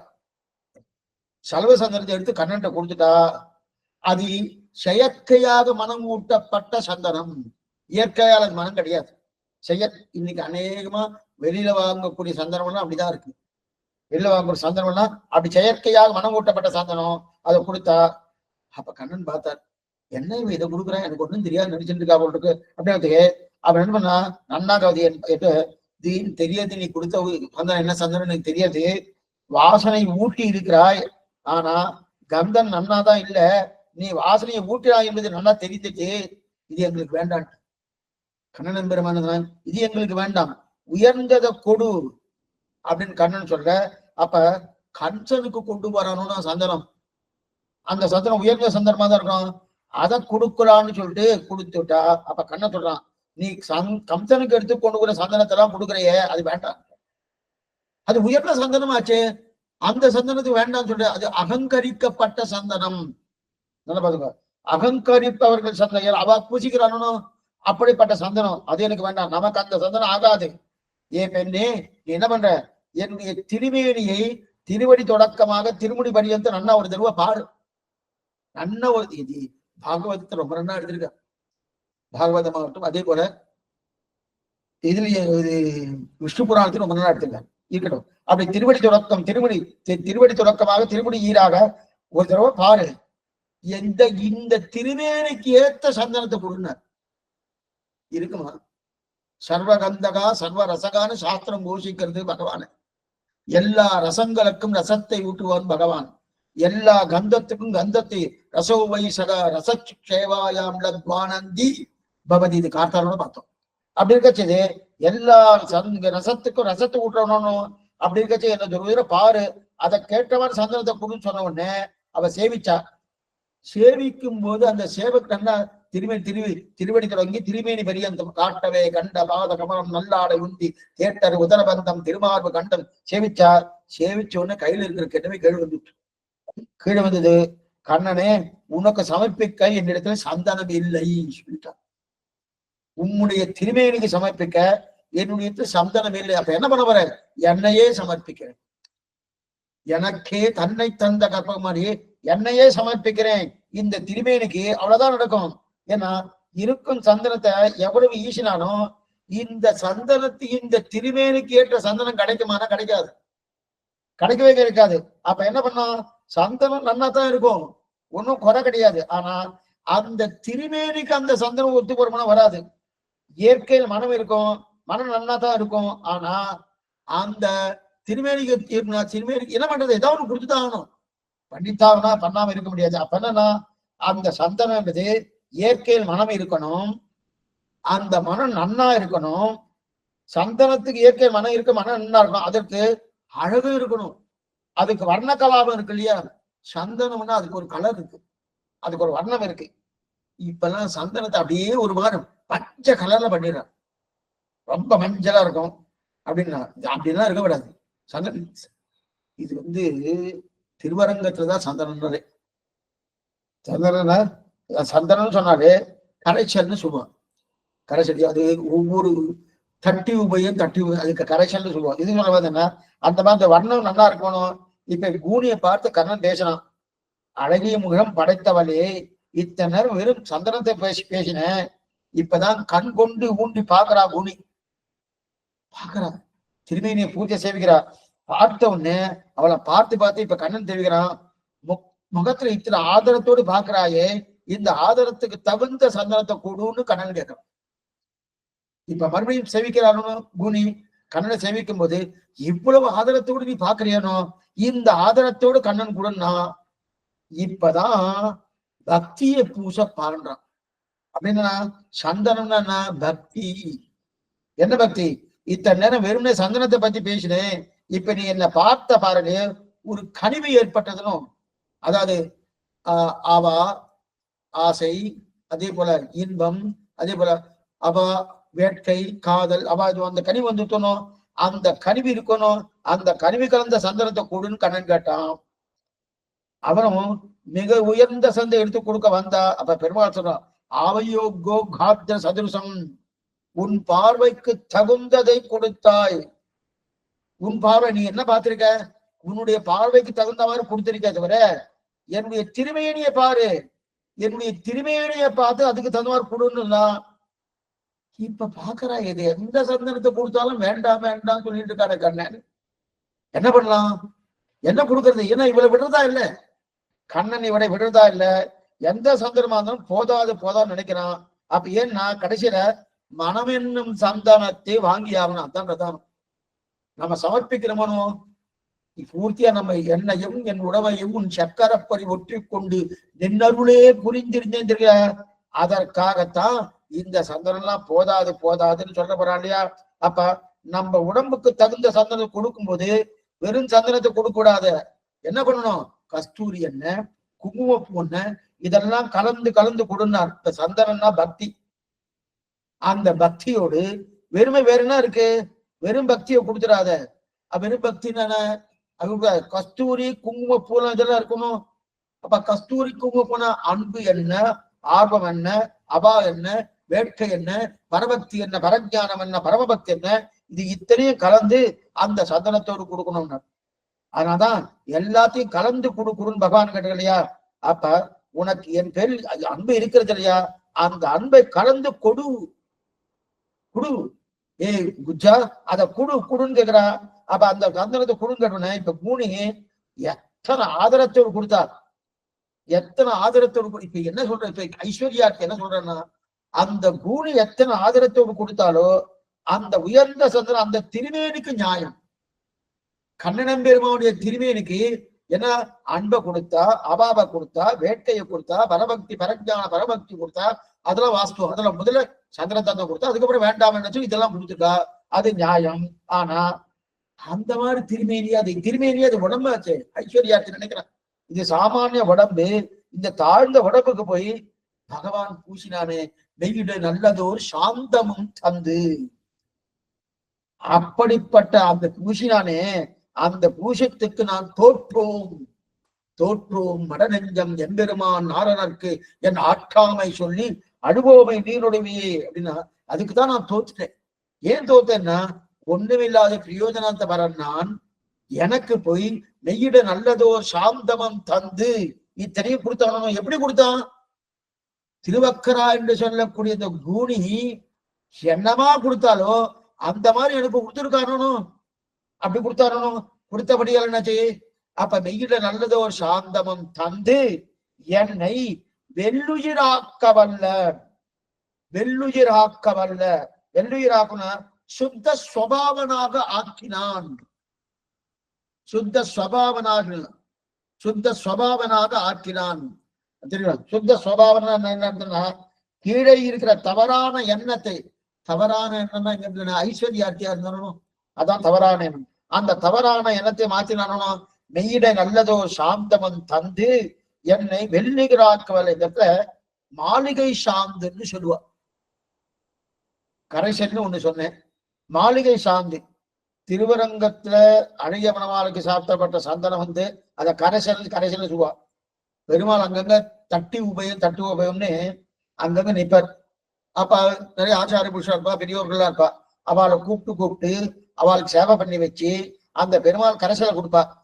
இது அந்த கோயில் சாந்துன்னு பேரு. கரைசல்னு சொல்லுவா, கோயில் சாந்துன்னு சொல்லுவா. அந்த கோயில் சாந்து, மாளிகை சாந்து, கோயில் சாந்து சொல்றாரு வழக்கம். அப்ப பெருமாள் நமக்கு கொடுக்கும் போது எப்படி கொடுத்தான்னா, முகத்துல ஆதரவோடு பார்த்து கொண்டு கொடுத்தானோ.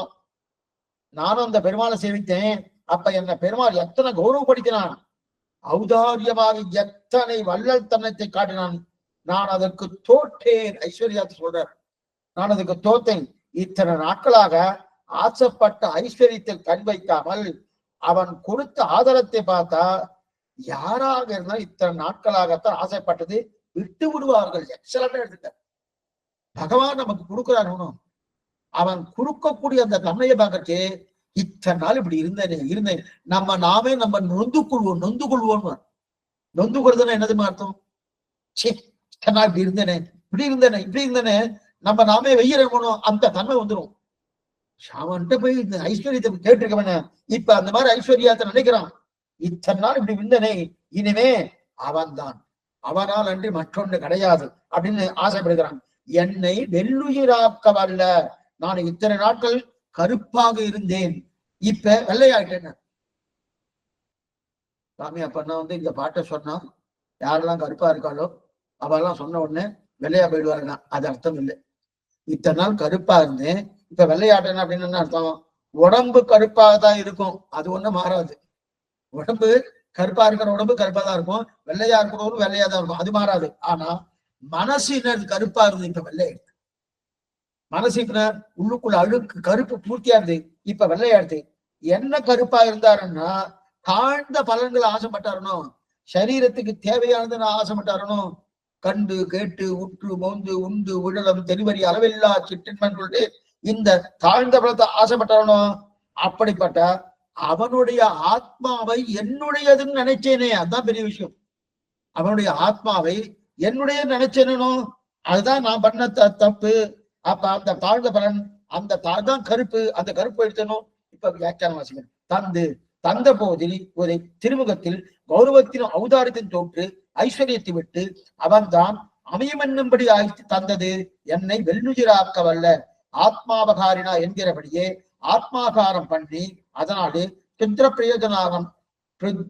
பிரயோஜனாகமனாய் சம்சாரியாய் போந்த நன்கை வெள்ளுயிராக்க வல்ல. முன்பு சுத்திரனாய் போந்தான் ஒருவன் சுத்த சுவாவனானா என்று தெரியாதபடி அஸ்மிருஷ்ட சம்சார கந்தரிலே ஒருவன் என்னலாம்படி ஆயத்தி விஷீகரித்தது வல்ல தன்னதொரு சுவாவ விசேஷத்தாலே வஸ்துவை வஸ்தாந்திரமாக சக்தனங்கை பையுடைனாக இத்தியாதி பையுடைனாக பகைகுடியானுக்கு பல்லாண்டு கூறுதுமே மேல இது வரைக்கும் பார்த்தோம். இப்ப என்ன சுத்த சுவாவனாக ஆக்கினான். கருப்பாக இருந்த என்னை வெள்ளையாகினான். கருப்பாக மனசு கருப்பா இருந்தது, அது வெள்ளையா போயிடுதுன்னு தெரியுது. அப்ப என் மனதில் கூட அழுக்கு போயிடுத்தணும். அதுக்கு பிரமாணம் எடுக்கிறேன். யோன்யதா சந்த ஆத்மானம் அந்யதா பிரதிபத்தியதே கிம்தேன நகிருதம் பாபம் சோரேன ஆத்மாபகாரிணம். மகாபாரத ஸ்லோகம் இது. கிந்தேன நகிருதம் பாபம் சோரேன ஆத்மாபகாரணம் தெரிவிக்கிறார். அப்ப அது எந்த ஒரு வஸ்துவை களவாடினாலும் மன்னிப்பு உண்டுன்னு. இது ஒரு வஸ்துவை திருடிட்டா அதுக்கு மன்னிப்பு உண்டு.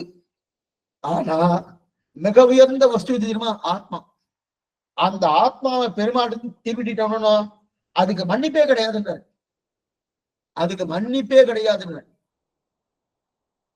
நம்பினேன் பிறன் நண்பொருள் தன்னையும் நம்பினேன். அந்த பாட்டை மேல வரப்படுறது கண்ணின் சிறுத்தாம வரைச்சு அடியா நீ என்ன சொல்றேன். பொருள் நண்பொருள் பிறன் நண்பொருள் அப்படின்னு இருக்கிறார். அதே போல என்ன கிந்தேன நகிருதம் பாபம் சோரேன ஆத்மாபகாரினம் தெரிவிக்கிறார் இல்லையா? இந்த ஆத்மா அவனுடையது. ஆத்மா இதுதான் இந்த ஆத்மா. நம்ம என்ன நினைக்கிறோம்? இது என்னுடைய நினைக்கிறோம், கிடையாது. இது பகவானுடையது. அந்த பகவானுடைய நினைக்கணுமோ அதை நினைக்காம என்னுடைய நினைச்சனோ இதை விட பெரிய திருட்டே கிடையாதுன்ற. இல்ல சுவாமி அவரு அங்கங்க இதுதோ 1 கோடி மதிப்புள்ள ஒரு வைரத்தை திருடிட்டாரு, அதெல்லாம் பெரிய திருட்டே கிடையாது. ஆத்மாவை திருடியானா திருடி விட்டாய் என்றால் நீ எந்த திருட்டை பண்ணாதவன் என்கிற ஒரு எண்ணம் வந்துருமா? எல்லா திருட்டையும் நீ பண்ணியிருக்கேன்னு அர்த்தமா? ஜாகிரதையா இருக்கணும். ஆத்மாவை திருடி ஆத்மாபகாரம் பண்ணினதுன்னு அர்த்தம். அப்பனா என்ன அர்த்தம்? இது அவனுடையது, என்னையும் என் உடமையையும் உன் சக்கர பொறி ஒற்று கொண்டு சொல்லிட்டு இருக்கோம். ஏன்னா இது உணர்விலும்பல் ஒருவனை அவனதருளா உடற்பொருட்டு என் உணர்வுள்ளே இருத்தினேன், அதுவும் அவனது இன்னருளே. ஆழ்வார் தெரிவிக்கல.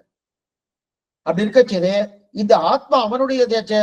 அப்படி ஆத்மா ஒரு பண்ணிட்டா அவன் பண்ணினவன் எல்லா திருட்டையும் பண்ணினவன் சமமா. இந்த ஆத்மாபகாரியை பண்ணி அதனால் சம்சாரிய இருந்த தாழ்ந்த பிரயோஜனத்தை எதிர்பார்த்தேன். ஐஸ்வர்யாத்தினை அந்த மாதிரி எதிர்பார்த்த அப்படிப்பட்ட என்னை வெள்ளுயிராக்க வல்ல. என்னை எப்படி வெள்ள மனசாக மாத்தினா? என்ன சில பேர் நம்ம ஆபரேஷன் பண்றா பாருங்க, அவன் தோலை மாத்துவா. சில பேர் இந்த தோலை மாற்றி பண்றதுக்குன்னு சிலதெல்லாம் இப்ப புதுசா நிறைய டெக்னாலஜி எல்லாம் வந்துருச்சு. அதெல்லாம் பண்றாங்க. முகத்துல ஏதாவது அடிபட்டு இருக்குன்னா அதை மாத்துறது, அது மாதிரி மாத்துறது. சில பேர் பின்பாக்கம் எல்லாம் கொஞ்சம் எல்லாம் ரொம்ப பெருசா இருந்தா அதெல்லாம் மாத்துறது, அதெல்லாம் வச்சுட்டு காரணம். அந்த மாதிரி இப்ப என்ன ஆயிடுச்சு, இவரு என்ன ஆயிடுச்சு, இவரு என்ன பண்ணிட்டாருன்னா வெள்ளுயிராக்கவல்ல இவர் வெள்ளையா மாத்திட்டாராம்.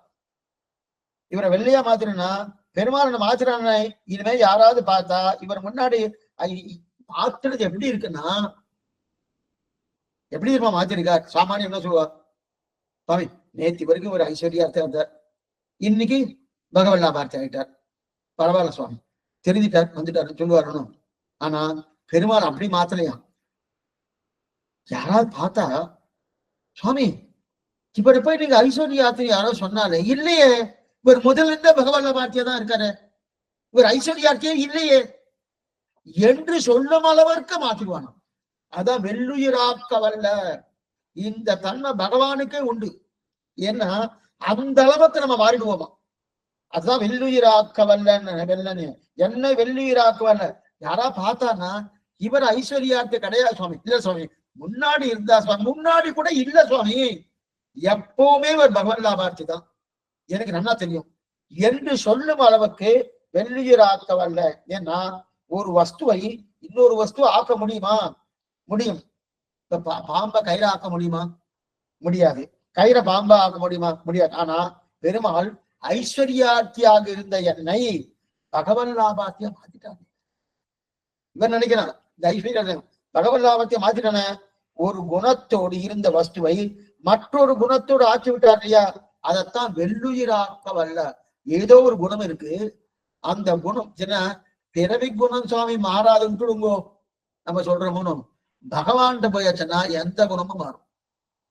ஐஸ்வர்யார்த்தி எப்படி இருந்தான், தனக்கு தனக்கு இந்த பாசுரத்தை கேட்டாச்சுன்னா இன்னைக்கு நிறைய பேர் திருந்துவதற்குண்டான வாய்ப்புகள் இருக்கு.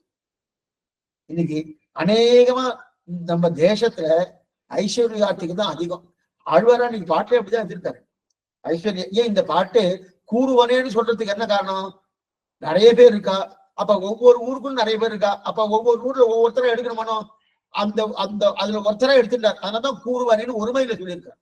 அப்ப நிறைய பேர் இருக்காரணும்.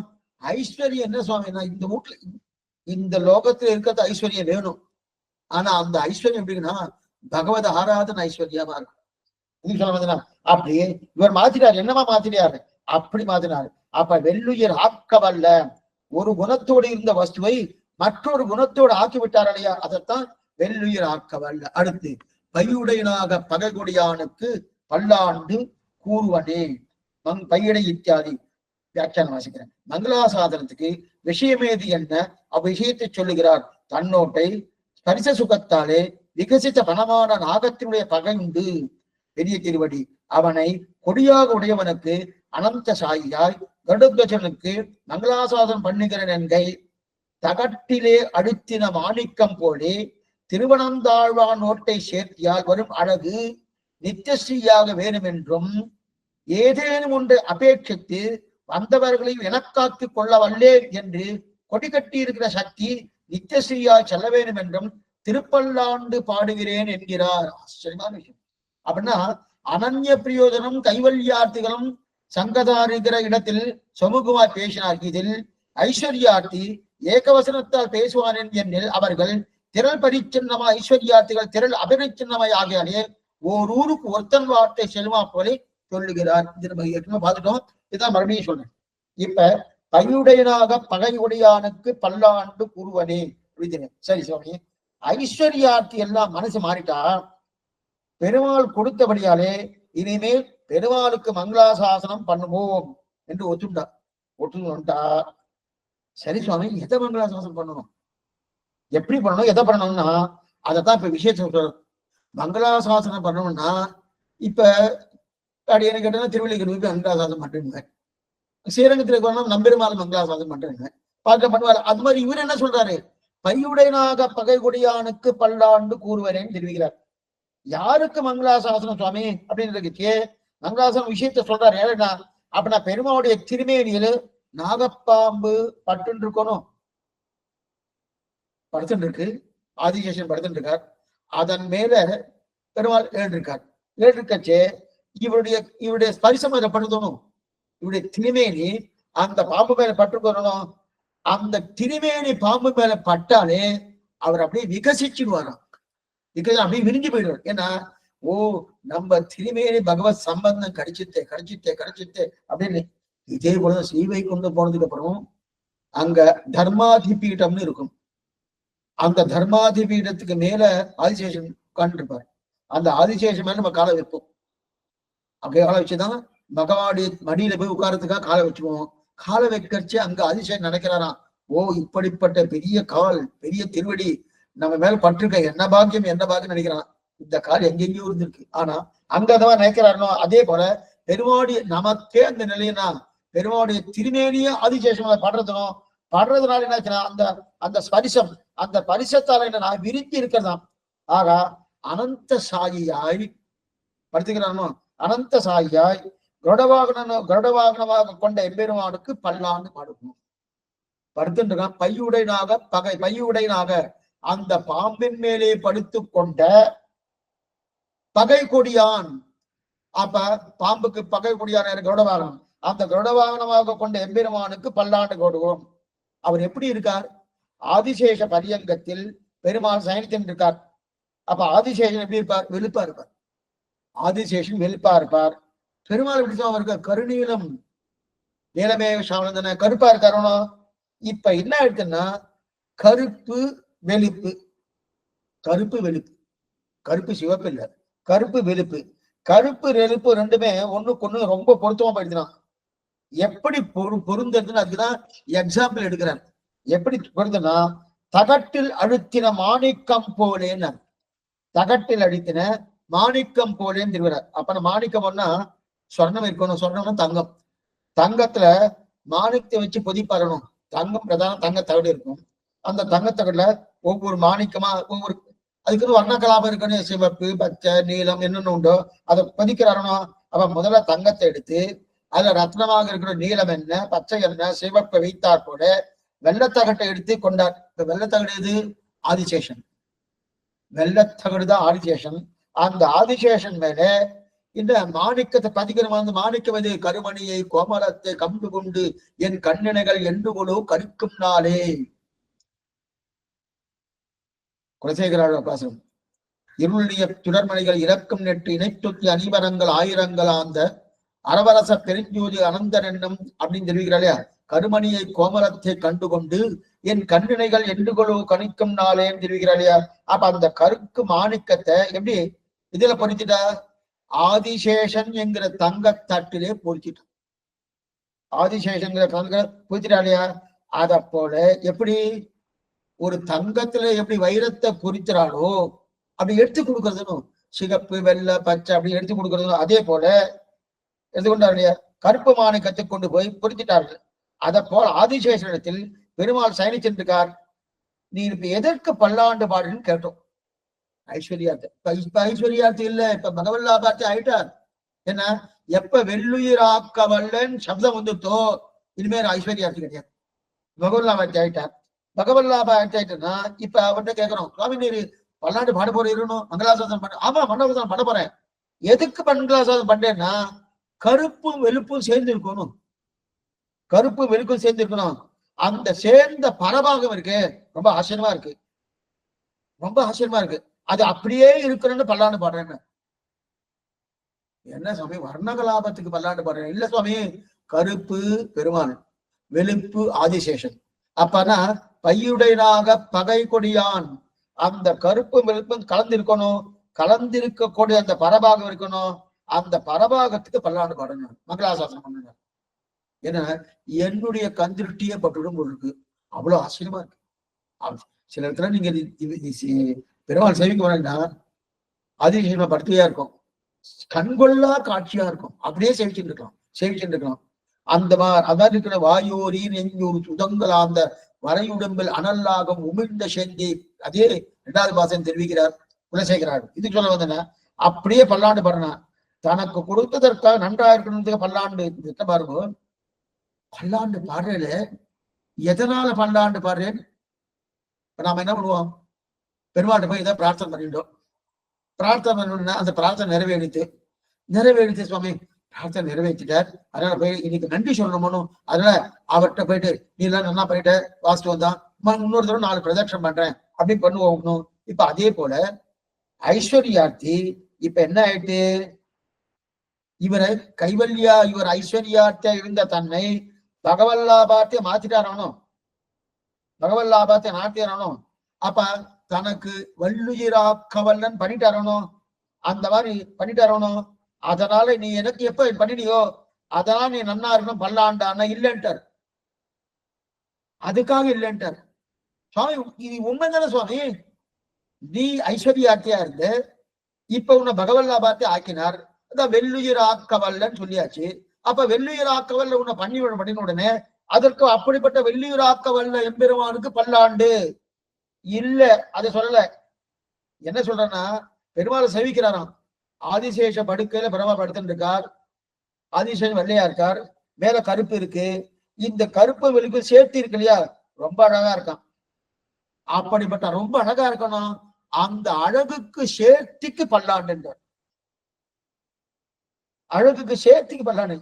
ஏன் சுவாமினா, ஐஸ்வர்யாத்தி ஏதோ ஒண்ணு கேட்டுதானே பகவான் வந்தாங்க. ஆனா பெருமாளும் ஆதிசேஷனும் சேர்ந்தா கருப்பு வெள்ளை சேர்ந்து இருக்கணும், அந்த அழகுக்கு பல்லாண்டு பாடிட்டாராம். அந்த அழகு அப்படிப்பட்ட அழகா சுவாமினா, அந்த அழகு என் திருஷ்டியே பற்றும் போட்டிருக்கு, அத்தனை அழகு. அப்ப உனக்கு கொடுத்தது ஒண்ணுமே இல்லையானா, அவர் நெருங்கியதுமா கொடுத்திருக்காரு. நான் பிரார்த்தித்தேன், நான் ஒண்ணுமே பண்ணலையே. நான் பிரார்த்தித்தேன் ஐஸ்வர்யத்தை தான் பிரார்த்தித்தேன், அதை கொடுத்தாரு. நெய்யடை நல்லதோ ஒரு சோறும் நியதமும் அத்தானை சேவகமும் கையடை காயும் கழுத்துக்கு பொருளை காதுக்கு குண்டளவம்னு அதை கொடுத்தாருன்னா அது கொடுத்தபடியால மல்லாண்டு. அதுக்கு இதெல்லாம் நம்ம சம்பிரதாயமே கிடையாது. சில இதுல என்ன பண்ணுவான்னா, ஏதோ அந்த அதுக்கு ஏதோ பேர் சொல்லுவா, இந்த மாதிரி அதை பண்ணா அது அந்த நோன்புன்னுவா. அது இல்லாம இத பண்ணா அவர் பண்ணுவார் சுவாமி, அதெல்லாம் அதை பண்ணிட்டு இருக்கேன்னு சொல்லுவா இல்லையா. நம் சம்பிரதாயத்துல அது கிடையவே கிடையாது.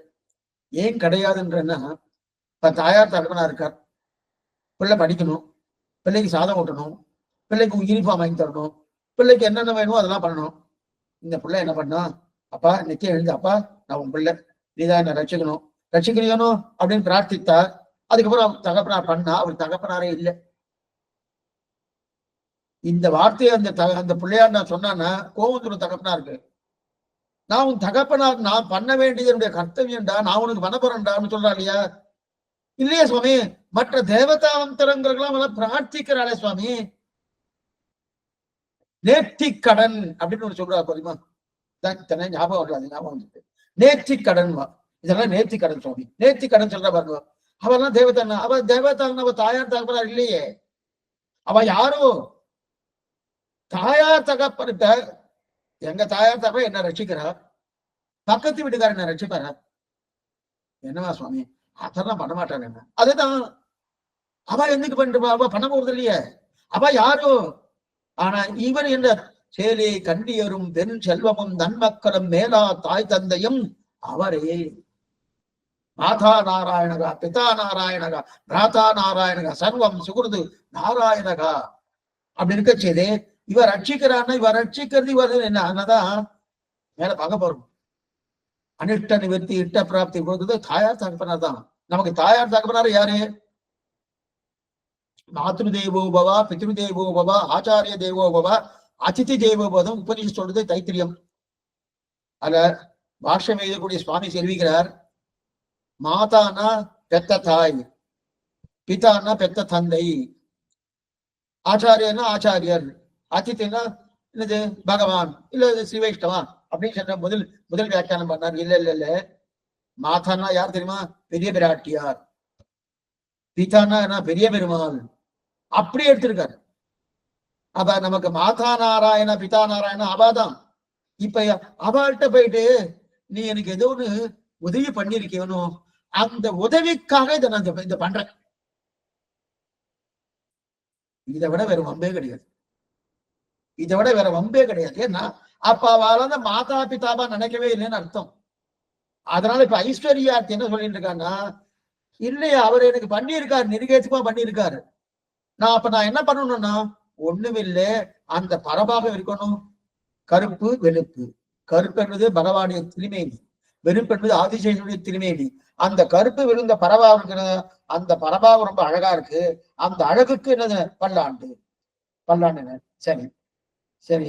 அவன் இரண்டாவது ஐஸ்வர்யாக்கு ஏதோ ஒண்ணு கேட்டுதானே பிரார்த்திக்கிறான் பகவான்கிட்ட, அதுக்கு தானே வந்தான்.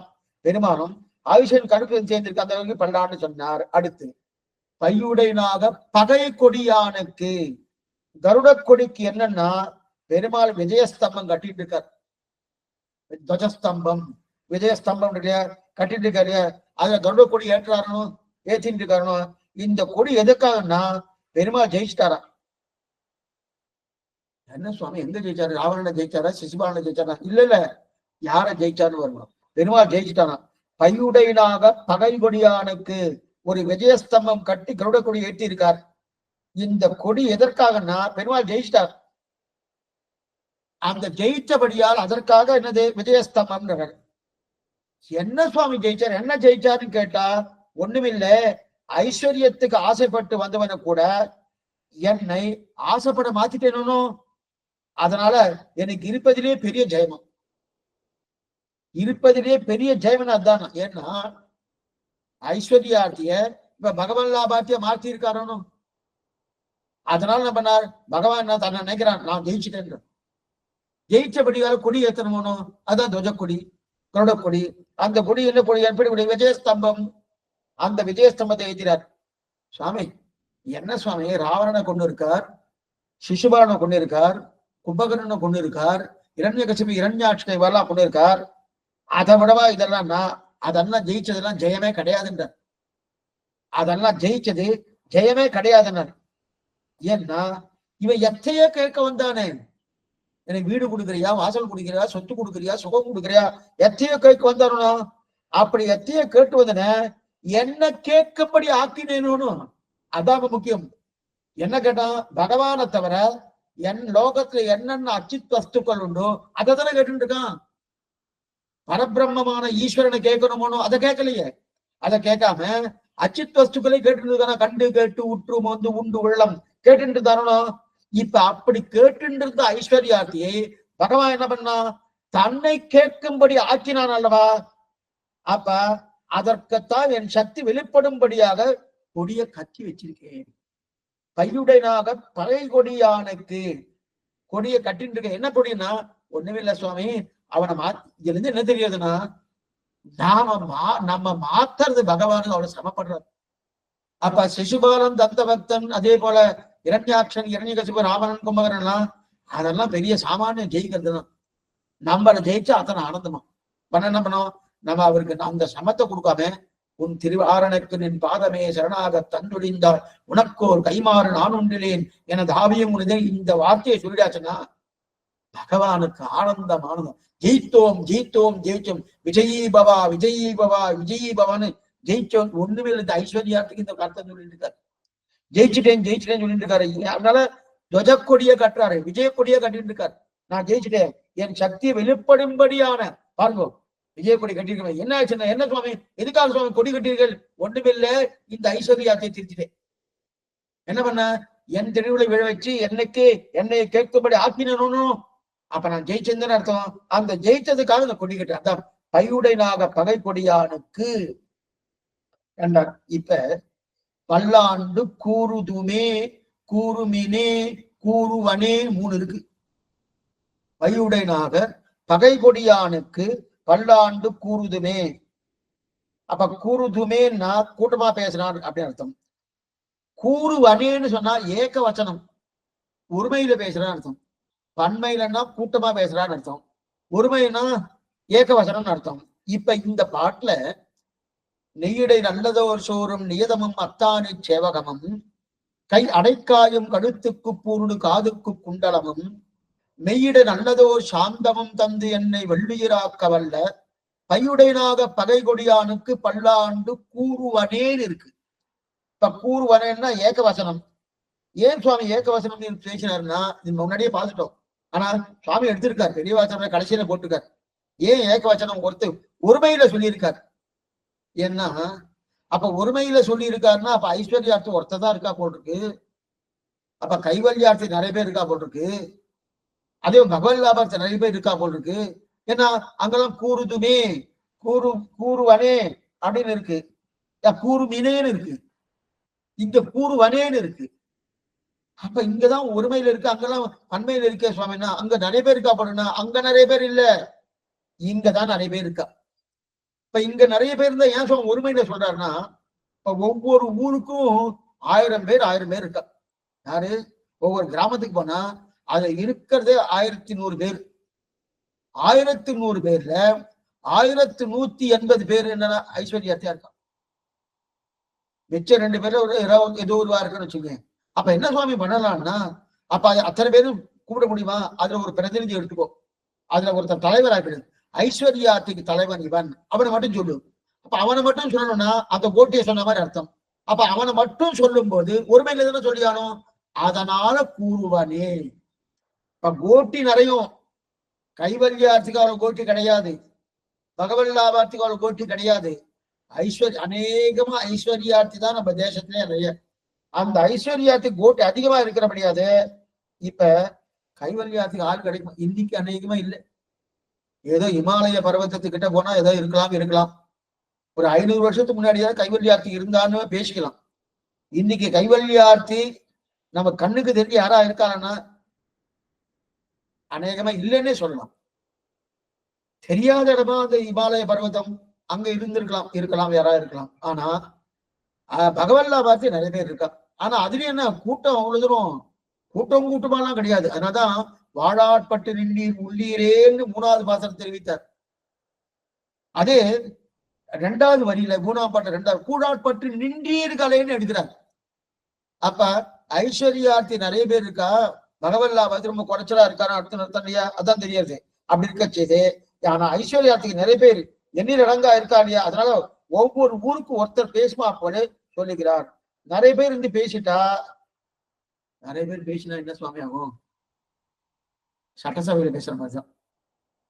இன்னைக்கு எங்கெங்க பேசுறா பாருங்க, பார்லிமெண்ட்ல தான் பேசுறா பாருங்க, ஒவ்வொன்னு சத்தம் போட்டுறாங்க, அந்த மாதிரி அங்க பேசுற மாதிரி ஆயிடும்.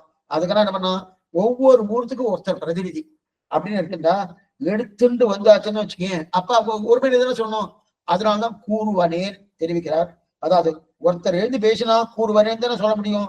அதான் கூறுவன. அதனால ஊருக்கு ஒருத்தர் சொன்னபடியாரு கூறுவனே என்றார். ஆக 5ஆம் பாசுரமான அண்ட குலத்துக்கு அதிபதியாகி பாசுரத்துல ஐஸ்வர்யார்த்தியை அழைக்க, அப்படிப்பட்ட ஐஸ்வர்யார்த்தியானவர் அவரும் ஆழ்வார் கூட்டுல வந்து சேர்ந்தேன்னு சொல்லி 8வது பாசுரத்தை வந்து சேர்ந்துட்டார்.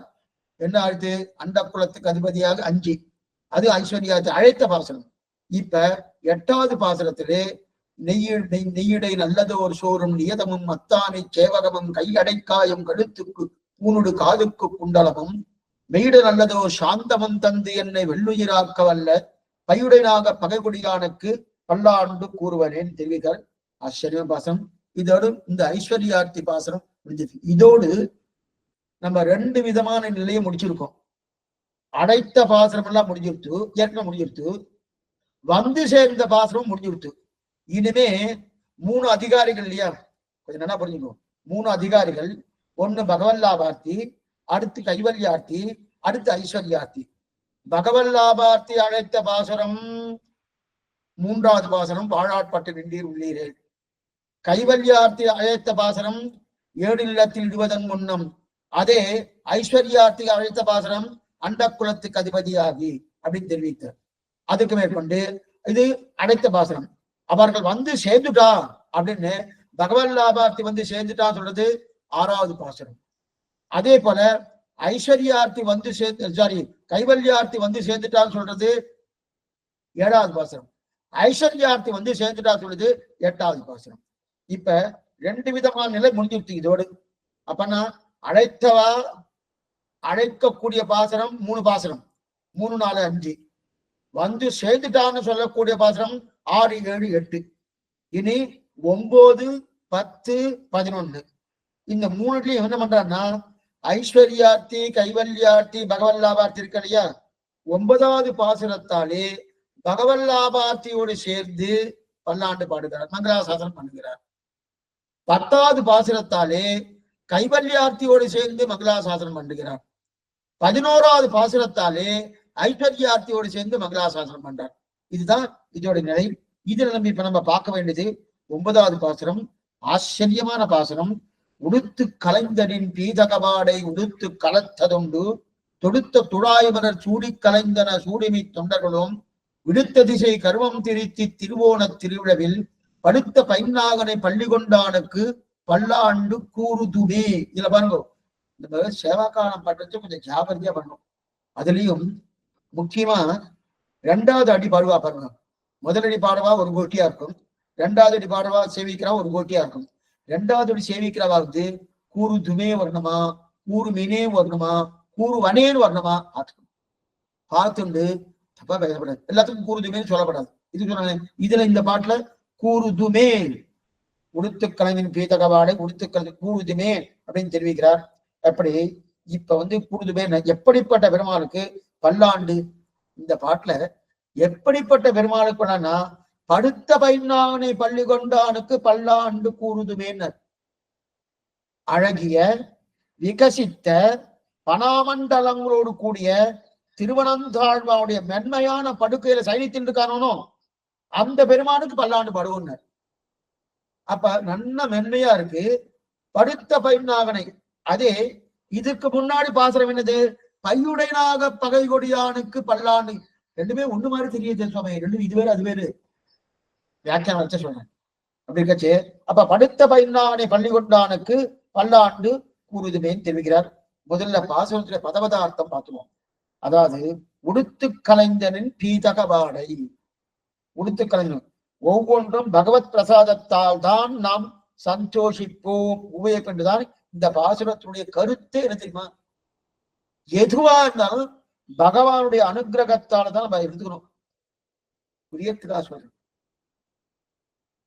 சாமானியமா என்ன பண்ணுவான் சாமி, பிரசாதம் அவனுக்கு தான் கண்ட்ரோல் பண்ற சுவாமி. பிரசாதம் மட்டும் இல்ல, இப்ப நம்ம ஒரு வஸ்திரம் வாங்குறோம், ஒரு வேட்டி வாங்குறோம், இல்ல புடவை வாங்குறோம். பேண்ட் எல்லாம் சொல்ல மாட்டேன்னா, பேண்ட் எல்லாம் சொல்ல முடியாது. ஏன்னு சொல்றேன்னா, பேண்ட் சட்டையா இருந்துச்சுன்னு வச்சுக்கல, அதை வந்து போட்டு பார்த்துருவான்.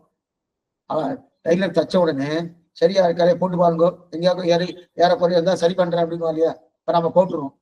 போட்டதுக்கு அப்புறம் திருப்பி அவன் பகவான்கிட்ட கொண்டு போய் அதை கொண்டு போய் வைக்க முடியும், வைக்க முடியாது. ஆனா வேட்டி அப்படி கிடையாது, புடவை அப்படி கிடையாது. புடவைலாம் கட்டு, இதுவும் கட்டிக்கிற மாதிரி சில இடத்துல வந்துட்டு அப்படி வச்சு பாக்குறான். சரியா இருக்கா, என்னுடைய திரும்பியே இன்னைக்கு சரியா இருக்கா அப்படின்னு இதெல்லாம் பார்க்கவே கூடாது. பெருமாளுக்கு கண்டன பண்ண இந்த பாட்டுதான் பிரதானம். உடுத்து கலைஞரின் பீதகவாடை. அப்ப எதுவா இருந்தாலும் பகவானுக்கு சமர்ப்பிச்சுட்டு நம்ம எடுக்கணும். எந்த வஸ்துவா இருந்தாலும் இந்த பாசுரத்துடைய கருத்தை என்னன்னா அதுதான். எதுவா அவனுடைய அனுமதியின் பேர்ல தான் நம்ம எதுவும் எடுக்கணும், இல்லைன்னா கிடையாது, எதுவுமே கிடையாது. சில இடத்துலாம் மருந்து சாப்பிடணும்னா கூட அது பகவான் காமிச்சுட்டு தான் சாப்பிடுவோம். மருந்து சாப்பிடணும், அது கூட அப்படிதான் பண்றாரு. அப்ப நாம் உடுப்பதற்கு உடை, உண்ணுவதற்கு உணவு, உணவு 2 தேவையில்லையா?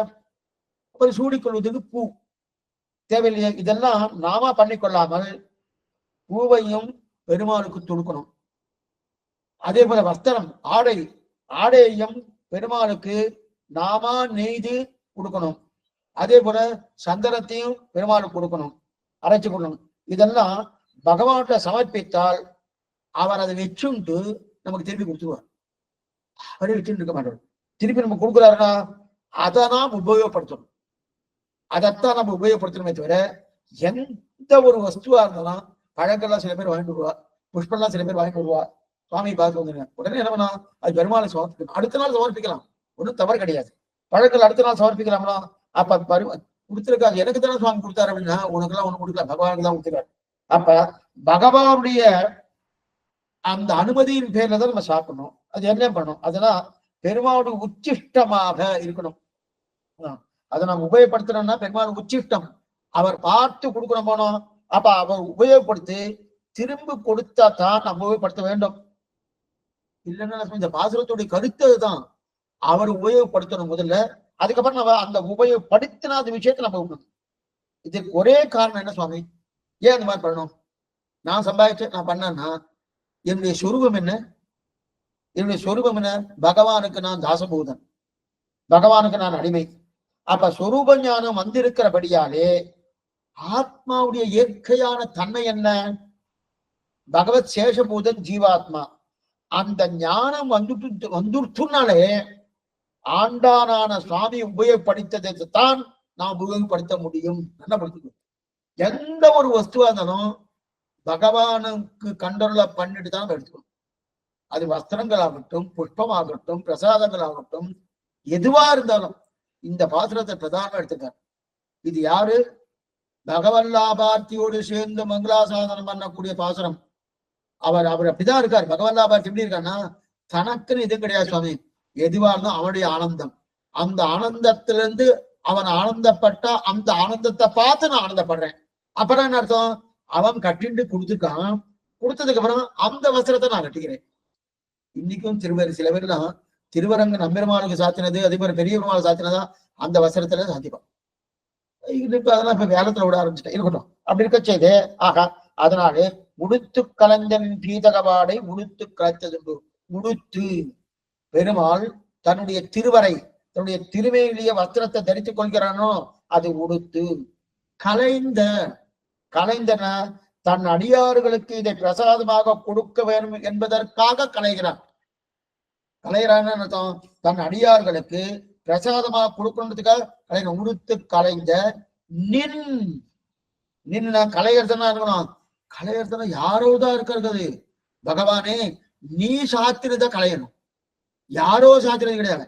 உடுத்து கலந்த நின் இது உன்னிடதான் இருக்கணும். பீதகவாடை, பீதகவாடைனா அழகிய மஞ்சளாடை. பெருமாளுக்கு மஞ்சளாடை தான் பிரதானம்.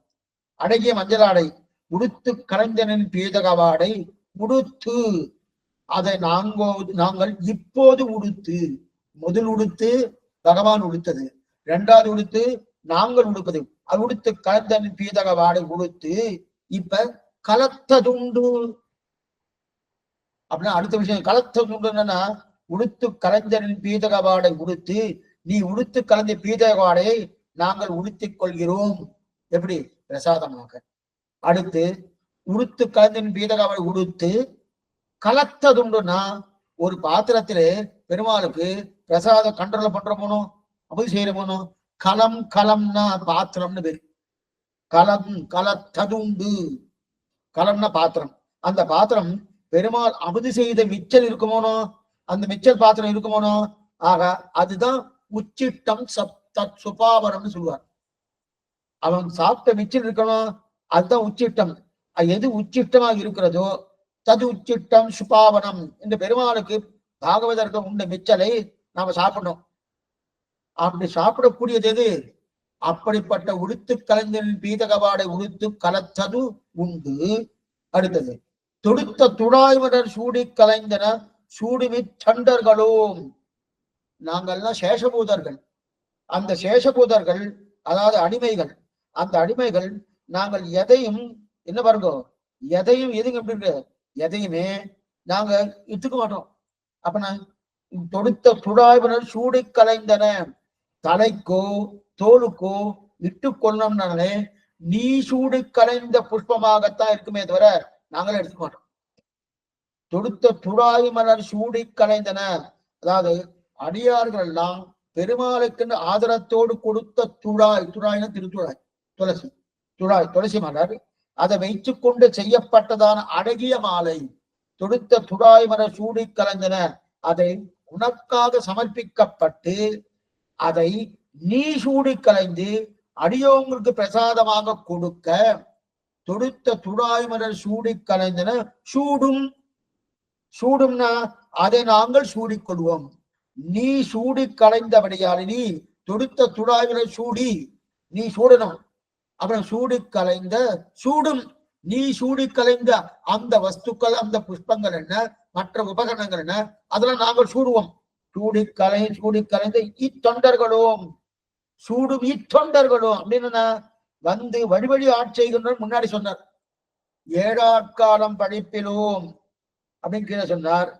பலபடி கைங்கரிய செய்தோம். அதை போல இங்க தொண்டர்களும் தெரிவிக்கிறார்.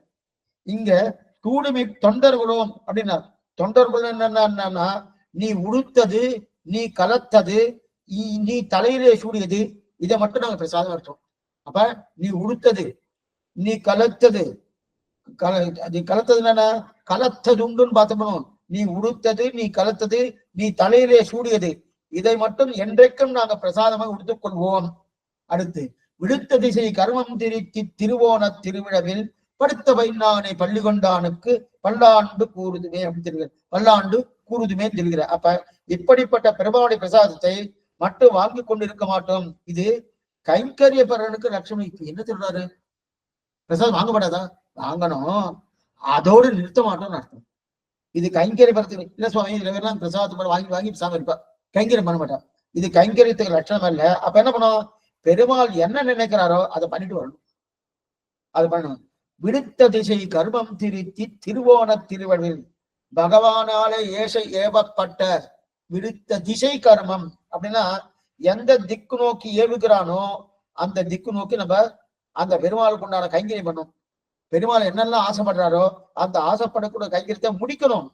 விடுத்த திசை கர்மம், அதாவது கர்மம்னா வேலை. பெருமாள் ஒரு வேலையை நினைக்கிறார்.